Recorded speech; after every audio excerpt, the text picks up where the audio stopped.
विश्वभिज्ञस्वराट् तेने ब्रह्महृदाय आदिकवये मुह्यन्ति यत्सूरयः तेजो वारिमृदां यथा विनिमयो यत्र त्रिसर्गो मृषा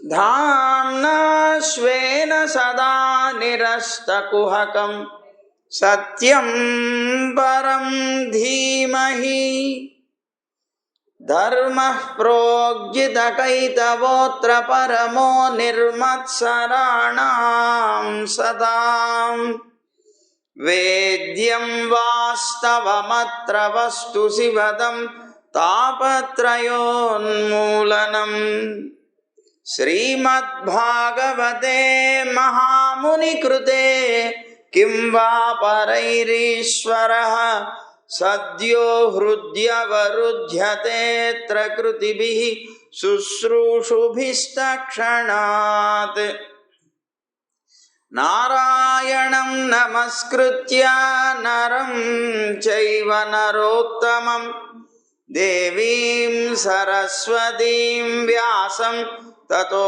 जयमुदीरयेत् यं प्रव्रजन्तमनुपेतमपेतकृत्यं द्वैपायनो विरहकातर आजुहाव पुत्रेति तन्मयतया तरवोऽभिनेदुः तं सर्वभूतहृदयं मुनिमानतोऽस्मि।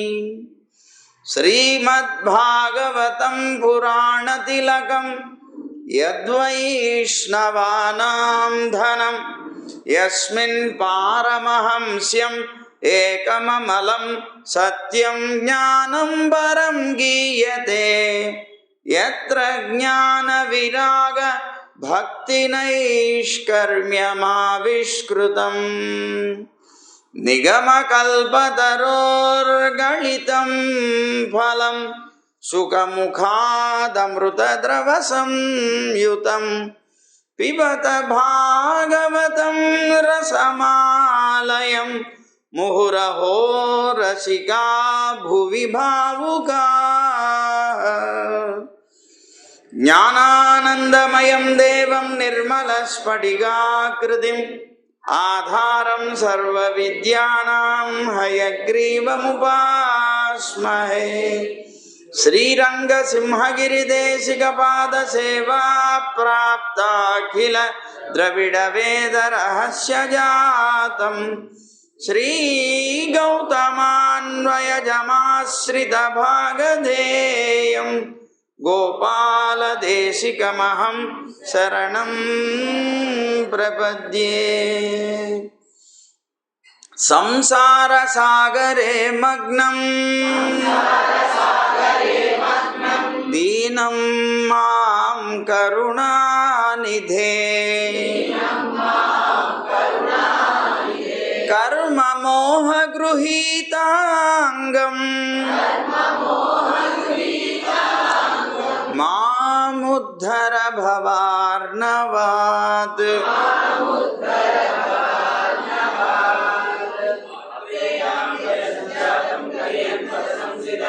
श्रीरामचन्द्रयमिनं सेवेऽहं शिष्यवत्सलम्।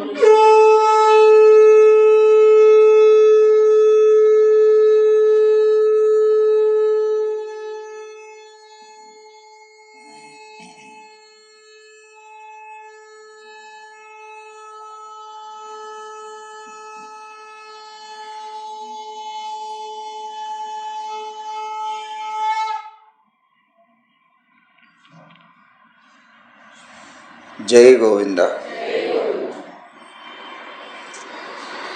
నిన్న హిరణ్యకశిప వధ గురించి చెప్పుకున్నాం. నరసింహస్వామి తాను అవతరించి సంహరించాడు. అయితే హిరణ్యకశిపుడు తపస్సు చేసి చాలా అద్భుతమైనటువంటి వరాల్ని సంపాదించాడు. ఎవరి చేత మృత్యువు ఉండకూడదు అని కోరుకున్నాడు. అందులోనూ సాక్షాత్తు చతుర్ముఖ బ్రహ్మ చేత లేదా రుద్రుడు చేత మొదలైనటువంటి వాళ్ళందరి చేత కూడా సృష్టింపబడినటువంటి వాళ్ళు నన్ను చంపకూడదనుకున్నాడు. ఏ ఆయుధాలతో నేను చావకూడదనుకున్నాడు. అలాగే రాత్రి కానీ పగలు కానీ చావకూడదనుకున్నాడు. ఆకాశంలో కానీ భూమి మీద కానీ మరణం ఉండకూడదన్నాడు. ఇలాగా అనేక రకాలైనటువంటి కోరికలు కోరారు.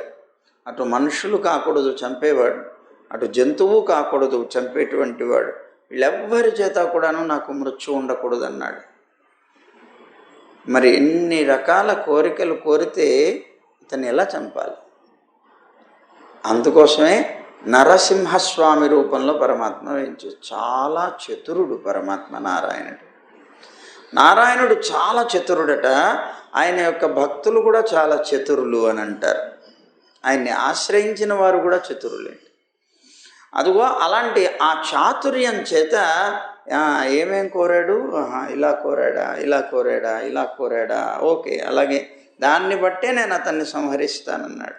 ఎంతో తెలివిగా పరమాత్మ యొక్క లేదా మృత్యువు యొక్క బారి నుంచి తప్పించుకునేటువంటి ప్రయత్నం చేసినా వెతికి పట్టి లాగి దాన్ని చంపేశాడు. ఇతను చావబోతున్న సమయంలో ఇతను అన్నాడు, అరే నేనెలా చేస్తాను, నేను ఇన్ని రకాల వరాలు పొందాను, నన్ను ఎవరు చంపగలరు అన్నాడు. అంటే నాన్న నువ్వు కోరింది ఏమిటి? భూమి మీద కానీ భూమి మీద ఆకాశం మీద కాకూడదు అన్నాడు. ఇది భూమి కాదు, ఆకాశం కాదు, గడప. గడపని భూమి అంటామా, ఆకాశం అంటామా? కనుక గడప మీద కూర్చొని చంపాడు. తన ఒళ్ళో పెట్టుకొని చంపాడు. గడప మీద కూర్చున్నాడు, తన ఒళ్ళో పెట్టుకున్నాడు. ఒళ్ళో పెట్టుకొని అతన్ని చంపాడు. ఇంకొకటి అతను అన్నాడు, దేవతల చేత కానీ మానవుల చేత కానీ జంతువుల చేత కానీ రాక్షసుల చేత కానీ ఎవరి చేత చావు రాకూడదన్నాడు. సంతోషం. ఇప్పుడు సింహం తలతోటి శరీరం మానవ శరీరంతో వచ్చాడు నరసింహస్వామి. అంటే ఇప్పుడు ఆయన్ని జంతువు అంటామా, మనిషి అంటామా? కాదు, తెలియదు. అందుకనే నరసింహస్వామి అన్నాం మనం. అదిగో ఆ నరసింహ రూపంలో వచ్చి చంపాడు. కనుక అటు జంతువు కాదు, ఇటు మనిషి కాదు. కనుక అతను కోరినటువంటి కోరికతో ఇంకొకటి తానేం కోరాడు, చతుర్ముఖ బ్రహ్మ యొక్క సృష్టిలో వాళ్ళు కాకూడదు, రుద్రుడి చేత సృష్టింపబడినవాడు కాకూడదు. స్వయంగా పరమాత్మ ఎవరి యొక్క సృష్టిలో వాడు కాదు కదా, తనంతట తానే సృష్టించాడు చతుర్ముఖ బ్రహ్మని శివుణ్ణి. కనుక తాను వాళ్ళ సృష్టిలోకి చెందినవాడు కాదు. కనుక ఆ దోషము లేదు. అటు రాత్రి కాకూడదు, ఇటు పగలు కాకూడదు. ఇది సంధ్యా సమయం. అది రాత్రి కాదు, ఇటు పగలు కాదు, సంధ్యా సమయం. కనుక ఆయుధాలతో చంపకూడదు, ఆయన గోళ్లతో చంపాడు. ఇది ఆయుధం అని చెప్పడానికి వీల్లేదు. కనుక తన గోళ్లతో ఆయన యొక్క వక్షస్థలాన్ని చీల్చేసి రక్తాన్ని తాగేసి ఆయన యొక్క ఆ పేగులు మెళ్ళో వేసుకొని భయంకరమైనటువంటి రూపంతో అతన్ని సంహరించాడు. నరసింహస్వామి అన్నారు. అలా వచ్చినటువంటి ఆ పరమాత్మ నరసింహుడు మిగిలినటువంటి అవతారాల్లో వారు అవతరించిన తర్వాత కొద్ది కాలం ఉండొచ్చు. కానీ నరసింహస్వామి అవతరించడం, ఆ కార్యం పూర్తి అవ్వటం, వెంటనే అదృశ్యమైపోవటం అన్నీ జరిగిపోయాయి. సరే, ఇంతకీ ఇంత గొప్ప పరమాత్మ అయినటువంటి నరసింహస్వామి యొక్క దర్శనం హిరణ్యకశిపుడికి జరిగింది కదా. అతను భాగవతోత్తముడు కాదే. పరమ భాగవతోత్తములకు కూడా కొన్ని యుగాలు యుగాలు తపస్సు చేసినా కూడాను దర్శనం కాదే. అలాంటిది ఈ హిరణ్యకశిపుడికి ఎలా దర్శనం అయింది? ఆయనకి గురువు ఉండాలి, గురువు యొక్క ఉపదేశం ఉండాలి. మరి ఎవరున్నారు అంటే ఎవరు గురువు ఆయనకి చెప్పగలరా? హిరణ్యకశిపుడి యొక్క గురువు ఎవరు? శుక్రాచార్యుడు కాదు. భగవంతుడిని పొందడానికి గురువు ప్రహ్లాదుడే. ప్రహ్లాదుడే గురువు. ఎందుకు? ఆయన విరోధంతో ఆయనలో ఉండేటువంటి ఆ భగవత్ సంబంధమైనటువంటి విషయాన్ని ఇంకా ఇంకా పెంచుకుంటూ వచ్చాడు. ఆయన ఎంత విరోధపడుతున్నాడో ఇంకా ఆయనలో అంత బాగా పెరుగుతూ వచ్చింది. ఆయన గురించి నిరంతరం ఉపదేశం చేస్తూనే ఉన్నాడు.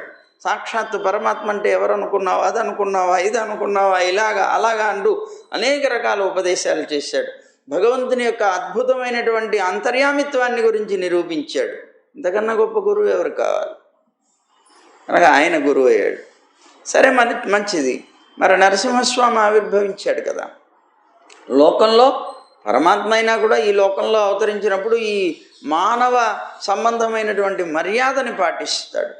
తాను సృష్టించిందే గనక ఆ మర్యాదని తాను భంగపరచకూడదు గనక తాను ఆ మర్యాదని కాపాడుతూ ఈ లోకంలోకి వచ్చేటప్పుడు కూడా ఒక తల్లిని ఒక తండ్రిని తాను స్వీకరించి వస్తాడు కదా.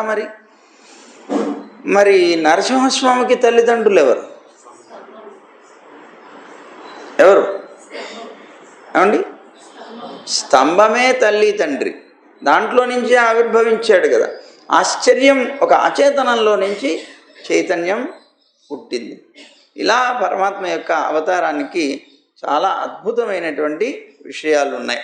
సరే, ఇంతకీ ఇప్పుడు ఏమంటున్నారట అంటే, ప్రహ్లాదుడు పరమాత్మతో చెప్తున్నాడు, తాను అనేక రకాలైనటువంటి జన్మలు ఎత్తుకుంటూ వచ్చానయా, ఎన్ని రకాల కష్టాలు పడుతున్నాను.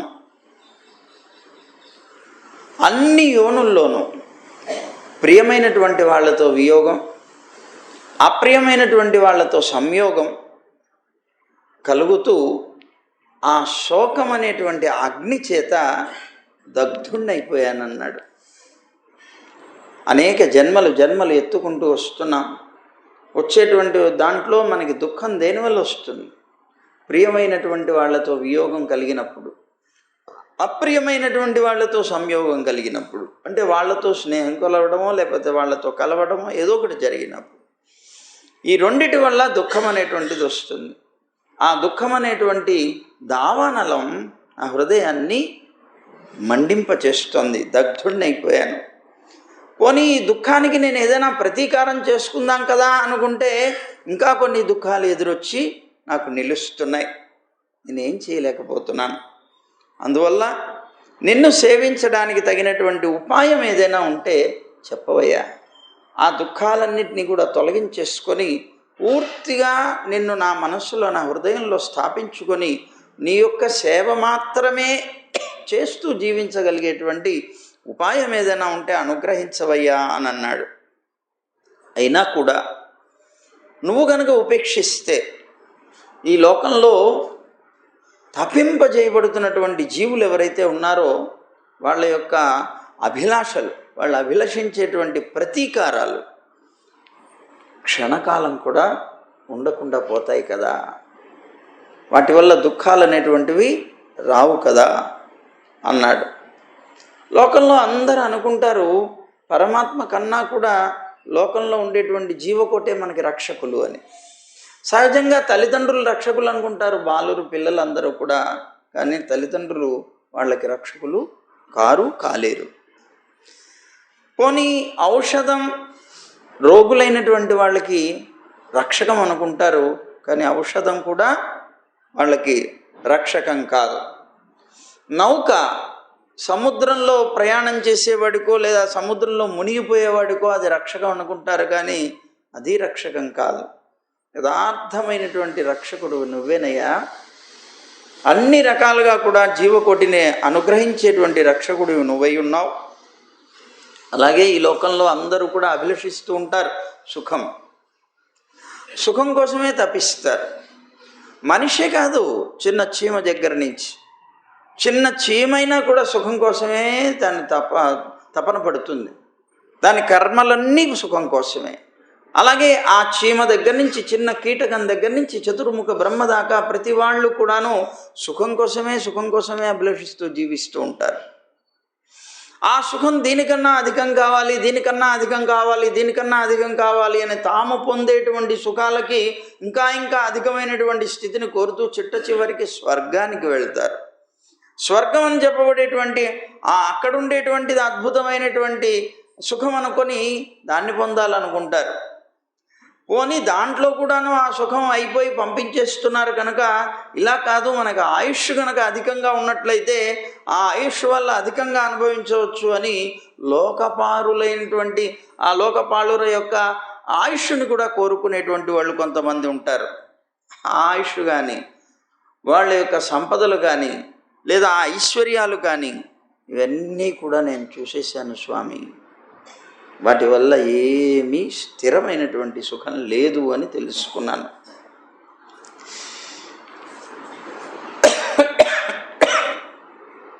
అవన్నీ కూడా ఏదో ఒకనాడు నా తండ్రి యొక్క అహంకారంలాగా నశించిపోయేవే. నా తండ్రి చూడు ఎంత గొప్ప అహంకరించి ఎంత విర్రవీగాడు. జగత్తుకు నేనే కారణం అనేటువంటి రీతిలో తననే దైవంగా ప్రకటించుకొని తిరిగినటువంటి ఆయన కూడా చివరికి తన అహంకారాన్ని పోగొట్టుకొని నశించిపోవలసి వచ్చిందే. ఈ లోకాలన్నీ కూడా అంతే, ఈ సుఖాలన్నీ కూడా అంతే అన్నాడు. నా పితృదేవుడైనటువంటి నా తండ్రిని నువ్వు సంహరించేశావు కనుక ఇంకా ఏం కావాలి? నిన్ను ఏ సంపదల్ని నేను కోరమంటావు? ఏ సంపదలు కోరినా కూడా అవన్నీ అనిత్యాలే కదా. ఇంకా నేనేం కోరి నాకు ఆనందాన్ని కలిగించుకోవాలి? నాకు అర్థం కావట్లేదు అన్నాడు. అందుకని నేను కోరేటువంటి ఒకే ఒక కోరిక ఉన్నది. అదేమిటి అంటే, నన్ను నీ భృత్యుల యొక్క వరసలో నన్ను కూడా నిలుపుకోవయ్యా అన్నాడు. మనకి కులశేఖర ఆళ్వార్లు కోరినట్లుగా మజ్జన్మనః ఫలమిదం మధుకైట భారే మత్ప్రార్థనీయ మదనుగ్రహ ఏష ఏవ త్వద్భృత్య భృత్య పరిచారక భృత్య భృత్య భృత్యస్య భృత్య ఇతి మాం స్మర లోకనాథ. ఓ పరమాత్మ, నన్ను ఇలా నువ్వు భావించుకోవయ్యా. మజ్జన్మనః ఫలమిదం, ఇది నాకు నా జన్మకే గొప్ప ఫలమని నేను భావిస్తాను. మత్ప్రార్థనీయ, నా చేత ప్రార్థింపబడేటువంటిది ఇదే. నువ్వు అనుగ్రహించాలనుకున్నా ఇదే. మదనుగ్రహ ఏష ఏవ, ఏమిటయా ఇది? త్వద్భృత్య భృత్య పరిచారక భృత్య భృత్య భృత్యస్య భృత్య భృత్య ఇది మాం స్మర. నీకు ఉండేటువంటి భృత్యులంటే నీ యొక్క సేవకులు ఎవరైతే ఉన్నారో ఆ సేవకుల యొక్క లిస్ట్ అంతా వేసి చిట్ట చివరికి నా పేరు పెట్టు. వాళ్ళందరికీ కూడా నేను సేవకుడిని కావాలి. నా పేరు ముందే ఉండాలని మేము ఎప్పుడు అనుకోను. నేను ఎప్పుడు చివరిలోనే ఉండాలనుకుంటాను. ఎందుకయ్యా చివరిలో ఉండాలనుకుంటున్నావు? దాని మీద ఆసక్తి లేదా? కాదు, ఆ పరమాత్మ యొక్క సేవకులకి కూడా నేను సేవకుడిని అవ్వుకోవాలనుకుంటున్నాను. అందుకని నేను ఎప్పుడు వెనకాలే ఉంటాను. అందరూ సేవకులు, వాళ్ళకి నేను సేవకుడిని అనే భావనతో నేను ఉండాలి. కనుక నన్ను ఆ భృత్యుల యొక్క వరసలో చిట్ట చివరి వాడిగా నన్ను నిలుపుకోవయ్యా అని అడిగాడు. ఇంకా విచిత్రమైనటువంటి కోరిక కోరేట ప్రహ్లాదుడు. మా స్వామివారు చెప్తుండారు, మా ఆచార్యులు ఏం కోరేట? పరమాత్మ, నీ మీద నాకు ప్రేమ కావాలి. ఆ ప్రేమ కూడా ఎలాంటిదో తెలుసునా? నూతన ప్రేమికులకు ఉండేటువంటి ప్రేమ లాంటి ప్రేమ కావాలని కోరేట. చిత్రం చూడండి. నూతన ప్రేమికులకు ఉండేటువంటి ప్రేమ లాంటి ప్రేమ కావాలి నీ మీద అన్నాడు. నూతన ప్రేమికుల యొక్క ప్రేమ ఎలా ఉంటుంది? నూతన ప్రేమికులైనటువంటి వాళ్ళు ఒకళ్ళనొకళ్ళు ప్రేమించుకుంటూ వారి యొక్క కుటుంబాలను కూడా వాళ్ళు త్యజించడానికి సిద్ధపడతారు. వాళ్ళ యొక్క ఐశ్వర్యాలన్నీ కూడాను త్యజించడానికి సిద్ధపడిపోతారు. చివరికి వారి ప్రాణాలు కూడా వదిలేయడానికి, దానికి విరుద్ధమైతే ప్రాణాలు కూడా వదిలేయడానికి సిద్ధపడతారు. అంటే ఆ ప్రేమ కోసమని సర్వము త్యాగం చేయడానికి సిద్ధపడతారు. అలాంటి ప్రేమ నాకు కావాలి. నీ మీద నాకు అలాంటి ప్రేమ కనుక కలిగితే మరి నేను కూడా అన్ని త్యాగం చేసేస్తాను కదా. అన్నిటినీ త్యాగం చేసి నీ కోసం బ్రతకగలిగేటువంటి, నాకు ఐశ్వర్యం, నువ్వు ఇదిగో ఇలా చేస్తున్నావు, నీకు ఆస్తి రాదు, పర్వాలేదు, నీతో మేము సంబంధం పెట్టుకో, పర్వాలేదు, నీకేమీ ఇవ్వం, పర్వాలేదు. ఇట్లాగా అన్నిటినీ కూడాను వదిలేసుకుంటూ అన్నిటినీ త్యజించి వాళ్ళతో జీవించడానికి మాత్రమే అంగీకరించేటువంటి నూతన ప్రేమికుల్లాగా నీ మీద నాకు ప్రేమ కావాలి, అన్నిటినీ త్యజించగలిగేటువంటి భావం. సహజంగా మమకారాన్ని వదులుకోవడం అనేటువంటిది సాధ్యం కాని పని, అహంకారం వదులుకోవడం అనేటువంటిది సాధ్యం కాని పని. కానీ ఇదిగో ఇక్కడ అన్నిటినీ వదిలేస్తాడు అని ప్రహ్లాదుడు నరసింహస్వామిని అడిగారు అని మా స్వామివారు ఎప్పుడు కూడా ఇది చెప్తూ ఉండేవారు, మా గురువుగారు. కనుక భగవంతుడి మీద ప్రేమ అలాంటి ప్రేమ కావాలట. నాయన అంటున్నాడు ప్రహ్లాదుడు, ఎండమాములు లాంటివయ్యా ఈ లోకంలో ఉండేటువంటి భోగాలన్నీ. ఎండమావు అంటే ఏమిటి? రోడ్ల మీద వెళుతుంటాం, మంచి ఎండ కాస్తుంటుంది, ఆ రోడ్డు మీద కొద్దిగా దూరంలో నీరున్నట్టు కనిపిస్తుంది.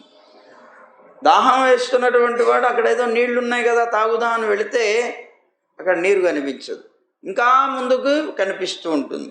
ఎంత దూరం అలా దానికోసం ప్రయత్నం చేసినా కూడా అందుతున్నట్టే ఉంటుంది, ఉన్నట్లే ఉంటుంది, కానీ ఉండదు. ఈ జీవితంలో ఉండే సుఖాలు కూడా అలాంటివే. కానీ ఇలా ఎండమావుల్లాగా ఉండేటువంటివై ఈ విషయాలన్నీ కంటికి ఇంపుగా కనిపిస్తాయి ఈ లోకంలో ఉండేటువంటి జీవుడికి.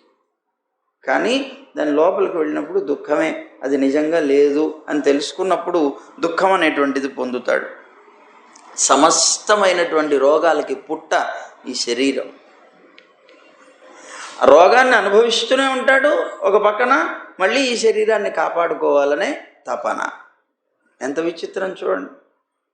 కానీ వాటికి మాత్రం వైరాగ్యం అనేది జన్మించదు. ఈ శరీరంతో అనేక రకాల కష్టాలు పడుతున్నాను, అనేక రకాల ఇబ్బందులు పడుతున్నాను, అనారోగ్యాలు కానీ, మానసికంగా దుఃఖాలు కానీ, వేదనలు కానీ అనేకం పడుతున్నాను కదా, అసలు ఈ జన్మ ఎందుకు నాకు అని ఎప్పుడు కూడా వైరాగ్యం అనేటువంటిది కలగదు. ఏమైందండి, రోగం వస్తే మాత్రం ఏంటి, 4 మందులు వేసుకుంటే ఎన్ని ఇప్పుడు హాస్పిటల్స్ వచ్చేసినాయి, ఎంతమంది ఎంత డెవలప్ అయిపోయింది. మనం వెళ్ళిపోయే ఒకసారి ఒక ట్యాబ్లెట్ ఇస్తే చాలు టుపుక్కున వేసుకుంటే పట్టుకుని పోతుంది కదా. అది అనుకుంటూనే జీవనం సాగిస్తాడు. కానీ ఈ రోగాల పుట్ట ఈ శరీరం అని దీని మీద నిర్వేదం అనేటువంటిది జనులకు కలగదయ్యా. స్వామి, తమో బహుళమైనటువంటిది ఈ లోకం. తమస్సు అనేటువంటి గుణం చాలా విపరీతంగా ఉన్నటువంటి లోకం. ఏం లోకం అది? అసురలోకం. ఈ అసురలోకంలో పుట్టినటువంటి నేనెక్కడయ్యా, నీ దయ ఎక్కడా? అసలు అసుర కులంలో పుట్టినటువంటి వాళ్ళకి పరమాత్మ యొక్క దయ కలుగుతుంటుంటేనే ఆశ్చర్యం. అందుకనే ఎంతమందో ఆశ్చర్యపడతారు. ప్రహ్లాదుడు సాక్షాత్తు పరమాత్మకి అంత ప్రియమైనటువంటి భక్తుడు అసుర కులంలో పుట్టి ఎలా అయ్యాడయ్యా?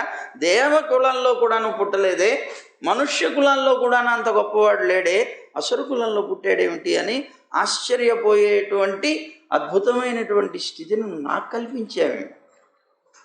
అసుర కులం ఎక్కడా, నేనెక్కడా, అందులో నీ దయ ఎక్కడా? ఏమిటే ఇదంతా కూడా? బ్రహ్మ రుద్రాదులకి సాక్షాత్తు లక్ష్మీదేవికి కూడా ఎప్పుడూ కలగనటువంటి ఒక భాగ్యం నాకు కలిగించావు నువ్వు. ఏమిటది? నీ యొక్క అద్భుతమైనటువంటి ఆ హస్తాన్ని నా శిరస్సు మీద ఉంచావు. మరి నాకైతే తెలీదు, ఆ చతుర్ముఖ బ్రహ్మ శిరస్సు మీద కూడా నువ్వు ఇలా చేయిపెట్టి ఆప్యాయంగా పలకరించావేమో నాకు తెలియదు. ఆ శివుడిని పలకరించినట్టు నేను వినలేదు. లక్ష్మీదేవికి కూడా నీ యొక్క ఆ శుభకరమైనటువంటి ఆ హస్తాన్ని శిరస్సు మీద ఉంచినట్టు నాకు తెలియదయ్యా. కానీ నాకు అలాంటి భాగ్యాన్ని కలిగించావు. నిన్ను సేవించటం వల్ల, నిన్ను సేవించేటువంటి వాళ్ళు నీ యొక్క అనుగ్రహాన్ని తప్పనిసరిగా పొందుతారు. కానీ ఆ సేవించే వాళ్ళల్లో నువ్వెప్పుడు కూడా ఉచ్చ నీచాలు చూడవు. నీ దగ్గర ఉన్నటువంటి గొప్పతనం అది.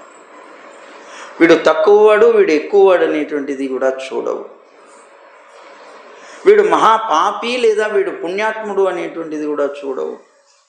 ఎక్కువ తక్కువ లేకుండా నిన్ను ఆశ్రయిస్తే చాలు కరుణా రసాన్ని కురిపించేటువంటి మహానుభావుడు అయ్యా. లేకపోతే అసుర కులంలో పుట్టినటువంటి నేనెక్కడా, నీ అనుగ్రహం ఎక్కడా? నీ దగ్గర అలాంటి తారతమ్యం అనేటువంటిది లేదు.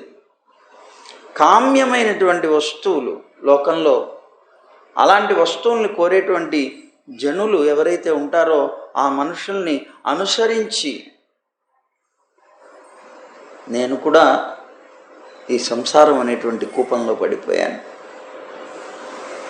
లోకంలో వాళ్ళని అనుసరించడానికే నేను ఎక్కువగా ఇష్టపడుతూ వెళ్తాను తప్ప భగవత్ సంబంధమైనటువంటి భావనతోటి అలాంటి వ్యక్తుల్ని సంఘం పెట్టుకొని వాళ్ళ ద్వారా నేను తరించాలనేటువంటి ప్రయత్నం మాత్రం ఎప్పుడూ చేయలేదు. అందుకే మళ్ళీ మళ్ళీ మళ్ళీ మళ్ళీ ఈ సంసార కూపంలో పడుతూనే ఉన్నాను. నీ భక్తులతోటి సంఘం ఉంటే తప్ప నేను తరించలేనయ్యా, కనుక నువ్వు నన్ను అనుగ్రహించాలి అన్నాడు. యథార్థంగా నీ యొక్క అనుగ్రహం లేకపోతే ఆనాడు దేవర్షి నారదుడు నాకు కలిసేవాడా? ఆయన యొక్క అనుగ్రహంతో నీ మీద నాకు భక్తి కలిగేదా? ఆ మహానుభావుడైనటువంటి నారదుడు నాకు గురువై నాకు ఆ బోధ నా తల్లికి చేసినా నేను వినగలిగేటువంటి శక్తిని నాకు ప్రసాదించాడు. ఆయన అనుగ్రహించినటువంటి ఆ మాటల వల్లనే కదా నేను దర్శనం చేసుకోగలిగాను ఈవేళ. అలాంటి భాగవతోత్తముల్ని నేను మర్చిపోతానా?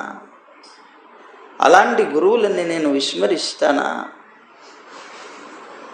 అని ఆయన నీ దాసుల యొక్క సేవని నేను వదలనయ్యా, నీ దాసుల యొక్క సేవ వల్లనే నేను తరించానయ్యా అని ప్రహ్లాదుడు చెప్తూ, నేను పడుతున్నటువంటి బాధ ఎలాంటిది ఈ లోకంలో? ఒక అతనికి అనేక మంది భార్యలు ఉన్నారు. ఆ భార్యల్లో అనేక మంది వాడిని పట్టుకొని పీకుతున్నారు. నువ్వు నా దగ్గర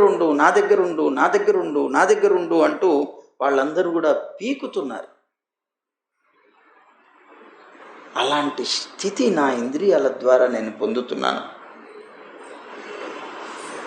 అరే, అసలు తృప్తి అనేటువంటి లేనటువంటి నా జిహ్వ నన్ను లాగుతుంది ఒక పక్కన, ఇంకొక పక్కన నా ఉపస్థ లాగుతుంది, నా చర్మం ఇంకోవైపు లాగుతుంది, నా పొట్ట ఆకలి ఒకవైపు లాగుతూ ఉంటుంది, నా కర్ణాలు ఇంకోవైపు వినాలి శబ్దాన్ని అంటూ పరిగెడుతూ ఉంటాయి, నన్ను పీకుతూ ఉంటాయి, నా నాసిక ఇంకోవైపు లాగుతుంది, చంచలమైనటువంటి నా దృష్టి ఇంకోవైపు లాగుతుంది, కర్మేంద్రియాలు ఉన్నాయి, ఇవన్నీ కూడాను ఒకదానికొకటి దిక్కుని ఆకర్షించి నన్ను నాశనం చేసి పారేస్తున్నాయా. అధికమైనటువంటి భార్యలు కలిగినటువంటి భర్త ఎలాగైతే పీడింపబడతాడో, నిరంతరం దుఃఖాన్ని పొందుతాడో, వాళ్ళకి వీళ్ళకి ఎవరికి కూడా తృప్తి కలిగించలేనటువంటి స్థితిలో వాళ్ళందరి చేత చిత్కరింపబడతాడో, అలాగా నేను కూడా నా ఇంద్రియాలన్నీ కూడాను ఒక పక్కకి అన్నీ లాగి పారేస్తూ ఉంటే వాటన్నిటి చేత అనంతమైనటువంటి దుఃఖాన్ని పొందుతున్నానయ్యా. అలాగే దేవతలు, మానవులు ఈ ఇద్దరు కూడాను పుట్టుక చావు కలిగినటువంటి వాళ్ళే. కాకపోతే ఒకరికన్నా ఒకరు ఎక్కువ కాలం బతుకుతారు అంతే. ఈ జనన మరణశీలురైనటువంటి వాళ్ళు నిన్ను ఎలా తెలుసుకోగలుగుతారు? నిన్ను తెలుసుకోలేరు కదా. ఒకవేళ నిన్ను తెలుసుకోవాలి అనుకున్నా 6 విధాలైనటువంటి విధానాలు ఉన్నాయి అది తెలుసుకోవడానికి. ఏమిటవి? నమస్కారం. నీకెవరైతే మనస్ఫూర్తిగా ప్రేమతోటి నమస్కరిస్తారో, నిన్ను ప్రీతితోటి ఎవరైతే స్తుతి చేస్తారో, నీకు ఎవరైతే తమ యొక్క కర్మ ఫలం అన్నీ కూడా సమర్పణం చేస్తారో, లేకపోతే నీకు మంచి ప్రీతితోటి శ్రద్ధతోటి భక్తితోటి నీకు పూజ చేస్తారో, అలాగే నీ యొక్క పాద పద్మాలు ఏవైతే ఉన్నాయో వాళ్ళ యొక్క హృదయం అనేటువంటి పద్మంలో ఉంచుకొని నిరంతరం కూడా వాటిని స్మరించుకుంటూ జీవనం సాగిస్తారో, నీ యొక్క లీలలంటే చెవి కోసుకొని ఎంతో ఆర్తితోటి ఆనందంతో శ్రద్ధతోటి మిగిలినవన్నీ కూడా నువ్వు వదిలిపెట్టేసి నీ యొక్క లీలా శ్రవణం చేస్తారు. స్వామి, ఈ 6 విధాలైనటువంటి సేవ వలన కాకుండా ఇక దేనివల్లయ్యా మోక్షం పొందగలిగేది, నీ మీద భక్తిని పొందగలిగేది లోకంలో. ఈ 6 క్రియలు అత్యంత అద్భుతమైనవి. భగవద్గీతలో కూడా చెప్పాడు ఈ మాటలు. అలాగా ఆ సేవ వల్ల కాకుండా పొందేవాడేవాడు అంటూ అనేక రకాలుగా నరసింహ భగవానుని స్తోత్రం చేస్తాడు ప్రహ్లాదుడు. చాలా సంతోషపడ్డాడు నరసింహుడు. ప్రహ్లాద, నీకు ఏమైనా సరే, నీకు మనస్సులో ఏ విధమైనటువంటి కోరిక ఉన్నా సరే నీకు నేను వరం ఇస్తానయ్యా, కోరుకో అన్నాడు. నన్ను ప్రసన్నుణ్ణి చేసుకున్నటువంటి మానవుడికి ఏ విధమైనటువంటి లోటు ఉండదు, అతనికి దుర్లభమైనటువంటి వస్తువే ఉండదు. కనుక ఇంకా దుఃఖం అనేటువంటిది ఎక్కడి నుంచి వస్తుంది? నువ్వు కోరుకో, నీకు ఇష్టం, నీకు ఇస్తానన్నాడు.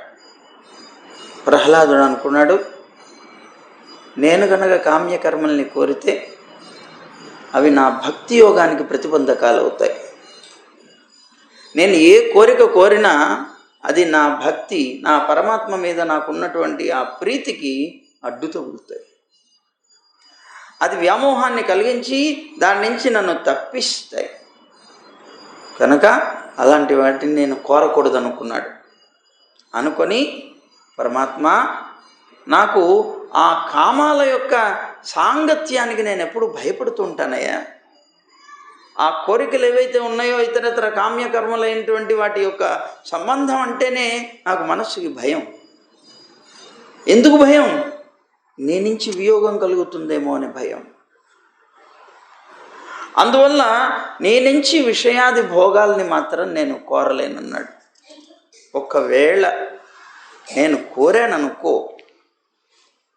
ఏ భక్తుడైనా సరే నీ నుంచి ఏ విషయభోగాలు కోరాడనుకో, అతను నీకు భృత్యుడు కాడు, నీకు సేవకుడు కాడు. మరేమవుతాడు? అతను ఒక వ్యాపారి అవుతాడు అన్నాడు. నీ నుంచి ఏ కోరిక కోరినా కూడా, నిన్ను కాకుండా ఇతరమైన కోరికలు ఏమి కోరినా కూడా అతను వ్యాపారి అవుతాడన్నాడు. వ్యాపారి ఏం చేస్తాడు? ఒక వస్తువుని ఇస్తాడు, ఇంకో వస్తువుని తీసుకుంటాడు. నీకు భక్తి అని, ప్రీతి అని, సేవ అనేటువంటి వస్తువుని మేము ఇస్తున్నాం, నీ దగ్గర నుంచి వరాలు అనేటువంటివి పుచ్చుకుంటున్నాం. వ్యాపారులం కాకపోతే మేమేమవుతాం? నీకు సేవకులం ఎలా అవుతాం? సేవకుడైనటువంటి వాడు ఏ విధమైనటువంటి కోరిక లేకుండా చేస్తాడు. అతనికి ఉండే ఒకే ఒక్క కోరిక పరమాత్మ యొక్క ముఖ వికాసం అంతే. ఆయనకి సంతోషం కలగాలి. ఆయనకి సంతోషం కలగడం కోసం ఎన్ని కష్టాలైనా నేను అనుభవిస్తాను, నష్టం లేదనుకుంటాడు. నా కష్టాన్ని నేను చూసుకుంటూ నేను సేవ చేస్తే అది సేవ కాదు. నా కష్టాన్ని కూడా నేను భరిస్తూ దాన్ని గమనించకుండా కూడా ఎదుటి వ్యక్తి యొక్క ముఖ వికాసమే ప్రధానమైంది, ఆయన సంతోషిస్తే చాలు, నేను ఏమైపోయినా పర్వాలేదు అనుకుంటూ చేయగలిగేటువంటిది నిజమైనటువంటి సేవ. నేను ఇది చేశాను, నీ దగ్గర నుంచి నాకేంటి లాభం? వ్యాపారి కదా వాడు. కనుక నీ దగ్గర నుంచి నేనేమీ కోరనయ్యా, నాకు అవసరం లేదు. నేను నీకు నిష్కామ భక్తుడిని, నువ్వు నాకు నిరుపాధిక స్వామివి అన్నాడు. నేను నీకు నిష్కామ భక్తుడిని, నాకే కోరిక లేదు నీ దగ్గర. నువ్వు నాకు నిరుపాధిక స్వామివి. స్వామి అంటే యజమాని, ఉపాధి అంటే శరీరం. శరీరంతో సంబంధం లేని నాకు స్వామివి నువ్వు. శరీరంతో సంబంధం లేదంటే ఈ లోకంలో కూడా స్వాములు ఉన్నారు, యజమానులు ఉన్నారు చాలామంది. కానీ ఇలాంటి యజమాని లాంటి వాడివి కాదు నువ్వు. ఈ యజమాని శరీరంతో ఉన్నంతకాలం యజమాని, శరీరం పోయిన తర్వాత అతనితో నాకు సంబంధం లేదు. అందువల్ల నువ్వు నిరుపాధిక స్వామివి. ఉపాధితో సంబంధం లేదు, శరీరంతో సంబంధం లేదు, ఈ ఆత్మకి సంబంధంతో నువ్వు నాకు స్వామివయ్యా. అంటే నిత్యం శాశ్వతమైనటువంటి స్వామి అన్నాడు ఇతను. అందువల్ల నాకు కనుక నువ్వు వరం ఇవ్వాలి అని అనుకుంటే, దేవతల యొక్క దర్శనం వృధా కాదు అన్నావు కనుక నా హృదయంలో కామవాసనలను పుట్టకుండా చేయవయా అన్నాడు.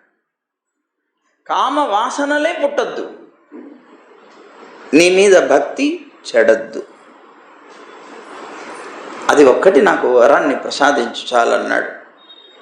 ఎందుకంటే ఈ కామవాసనలు కనుక ఉత్పత్తి అయ్యాయంటే ఇంద్రియాలు, మనస్సు, ప్రాణం, దేహం, ధర్మం, ధైర్యం, బుద్ధి, లజ్జ, సంపద, తేజస్సు, స్మృతి, సత్యం సర్వము కూడా నాశనం అయిపోతుంది.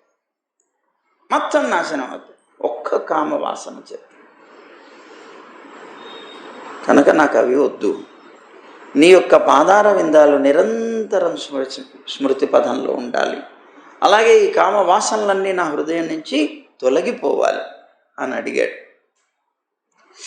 దానికి చాలా ఆనందపడ్డాడు నరసింహస్వామి.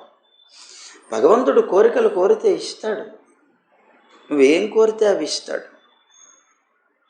కానీ అవేమీ నాకు అక్కర్లేదు, నువ్వు ఒక్కడివే కావాలి అనగలిగితే ఉత్తమోత్తముడుగా భావిస్తాడు.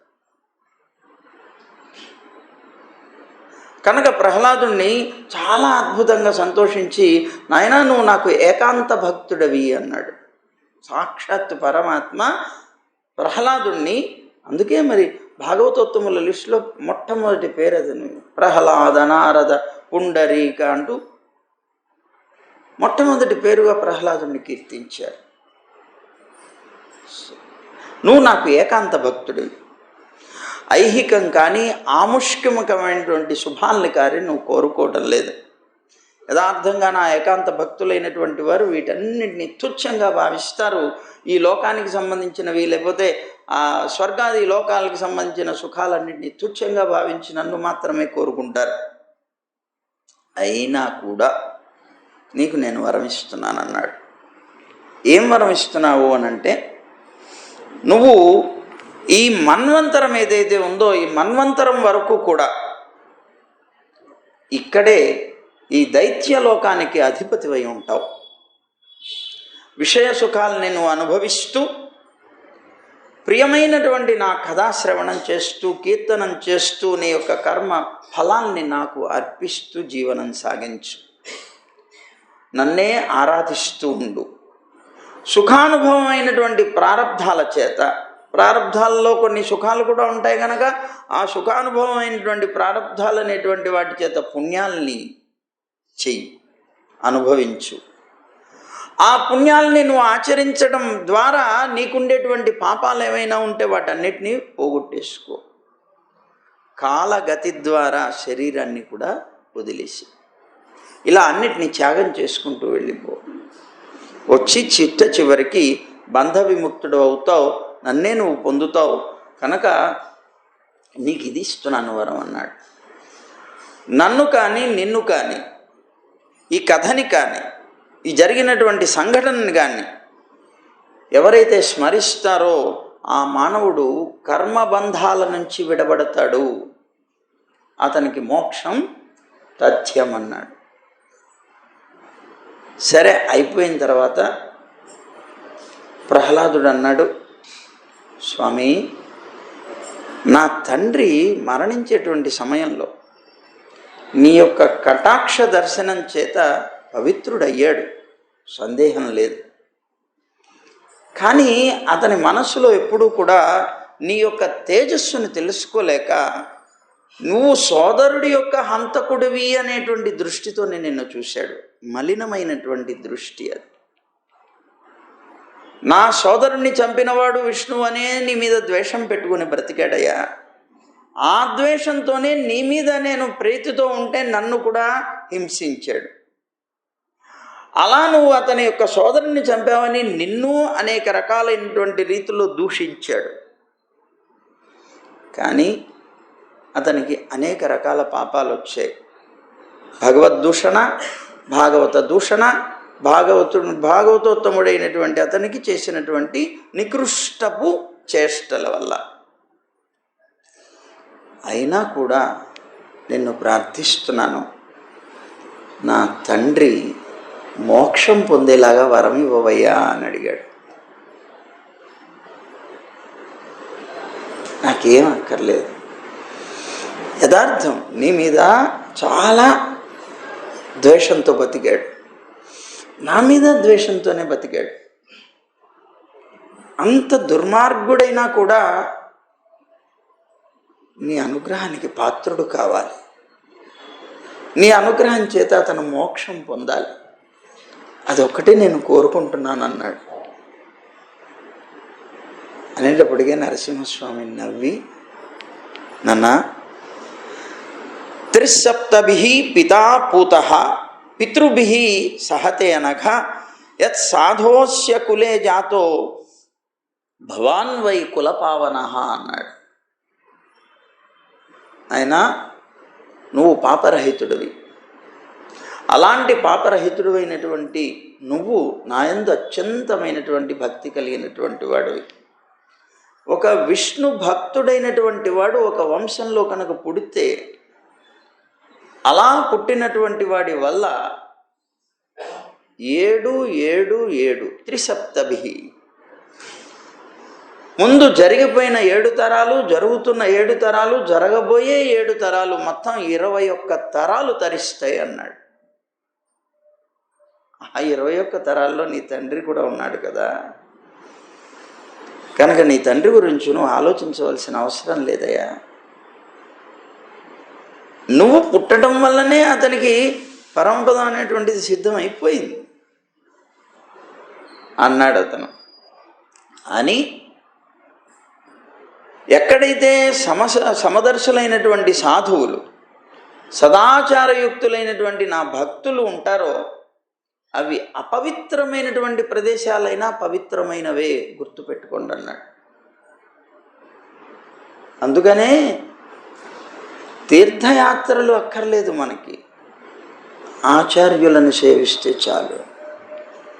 అన్ని తీర్థాల యొక్క స్వరూపం మన ఆచార్యులే అనే భావనతోటి పూర్వంలో ఎక్కువగా అందరూ యాత్రలకు వెళ్ళేవాళ్ళు కాదు.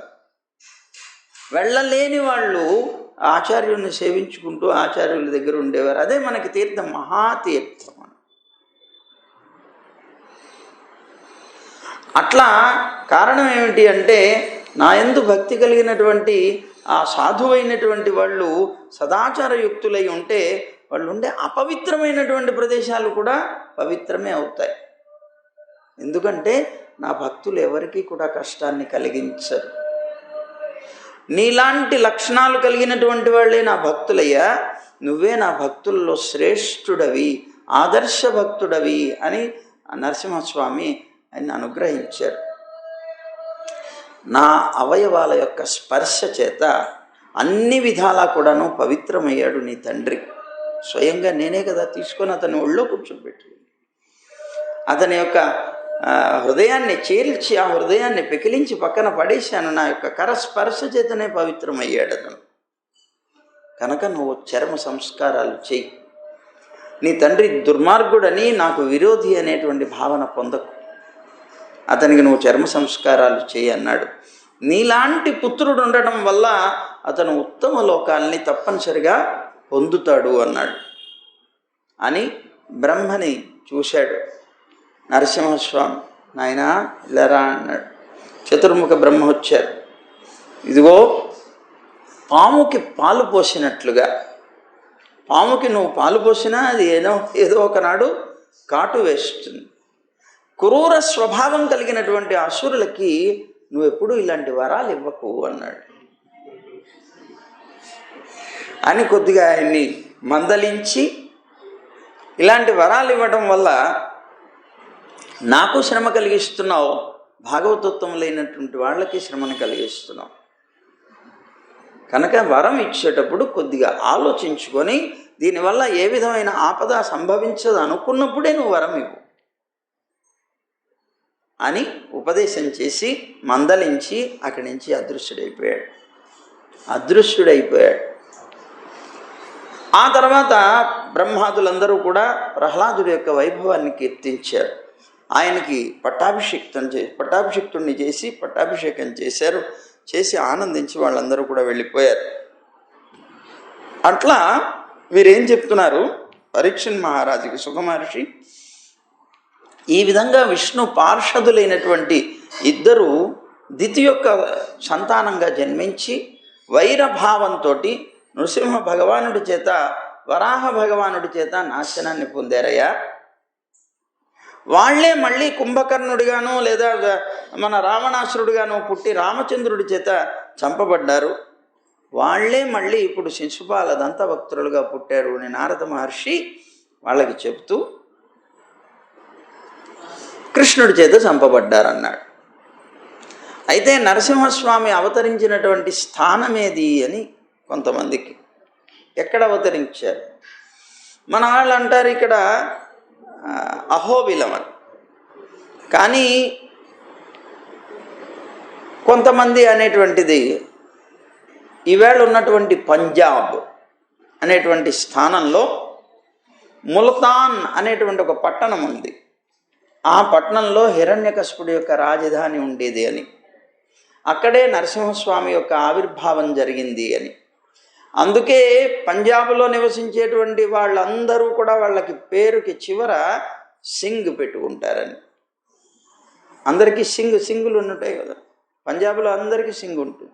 ఆ సింగ్ అని పెట్టుకోవడానికి కారణం నరసింహుడు అక్కడ అవతరించాడు గనక ఆయన సింగ్ అని పేరుని పెట్టుకుని, సింహం కనుక నరసింహుడు కదా, అందుకోసం వాళ్ళ పేరుల్లో కూడా వీళ్ళు నరులు ఆ పేరును కూడా తగిలించుకొని సింగ్ అని పేరు పెట్టుకున్నారు అని అంటూ ఉంటారు.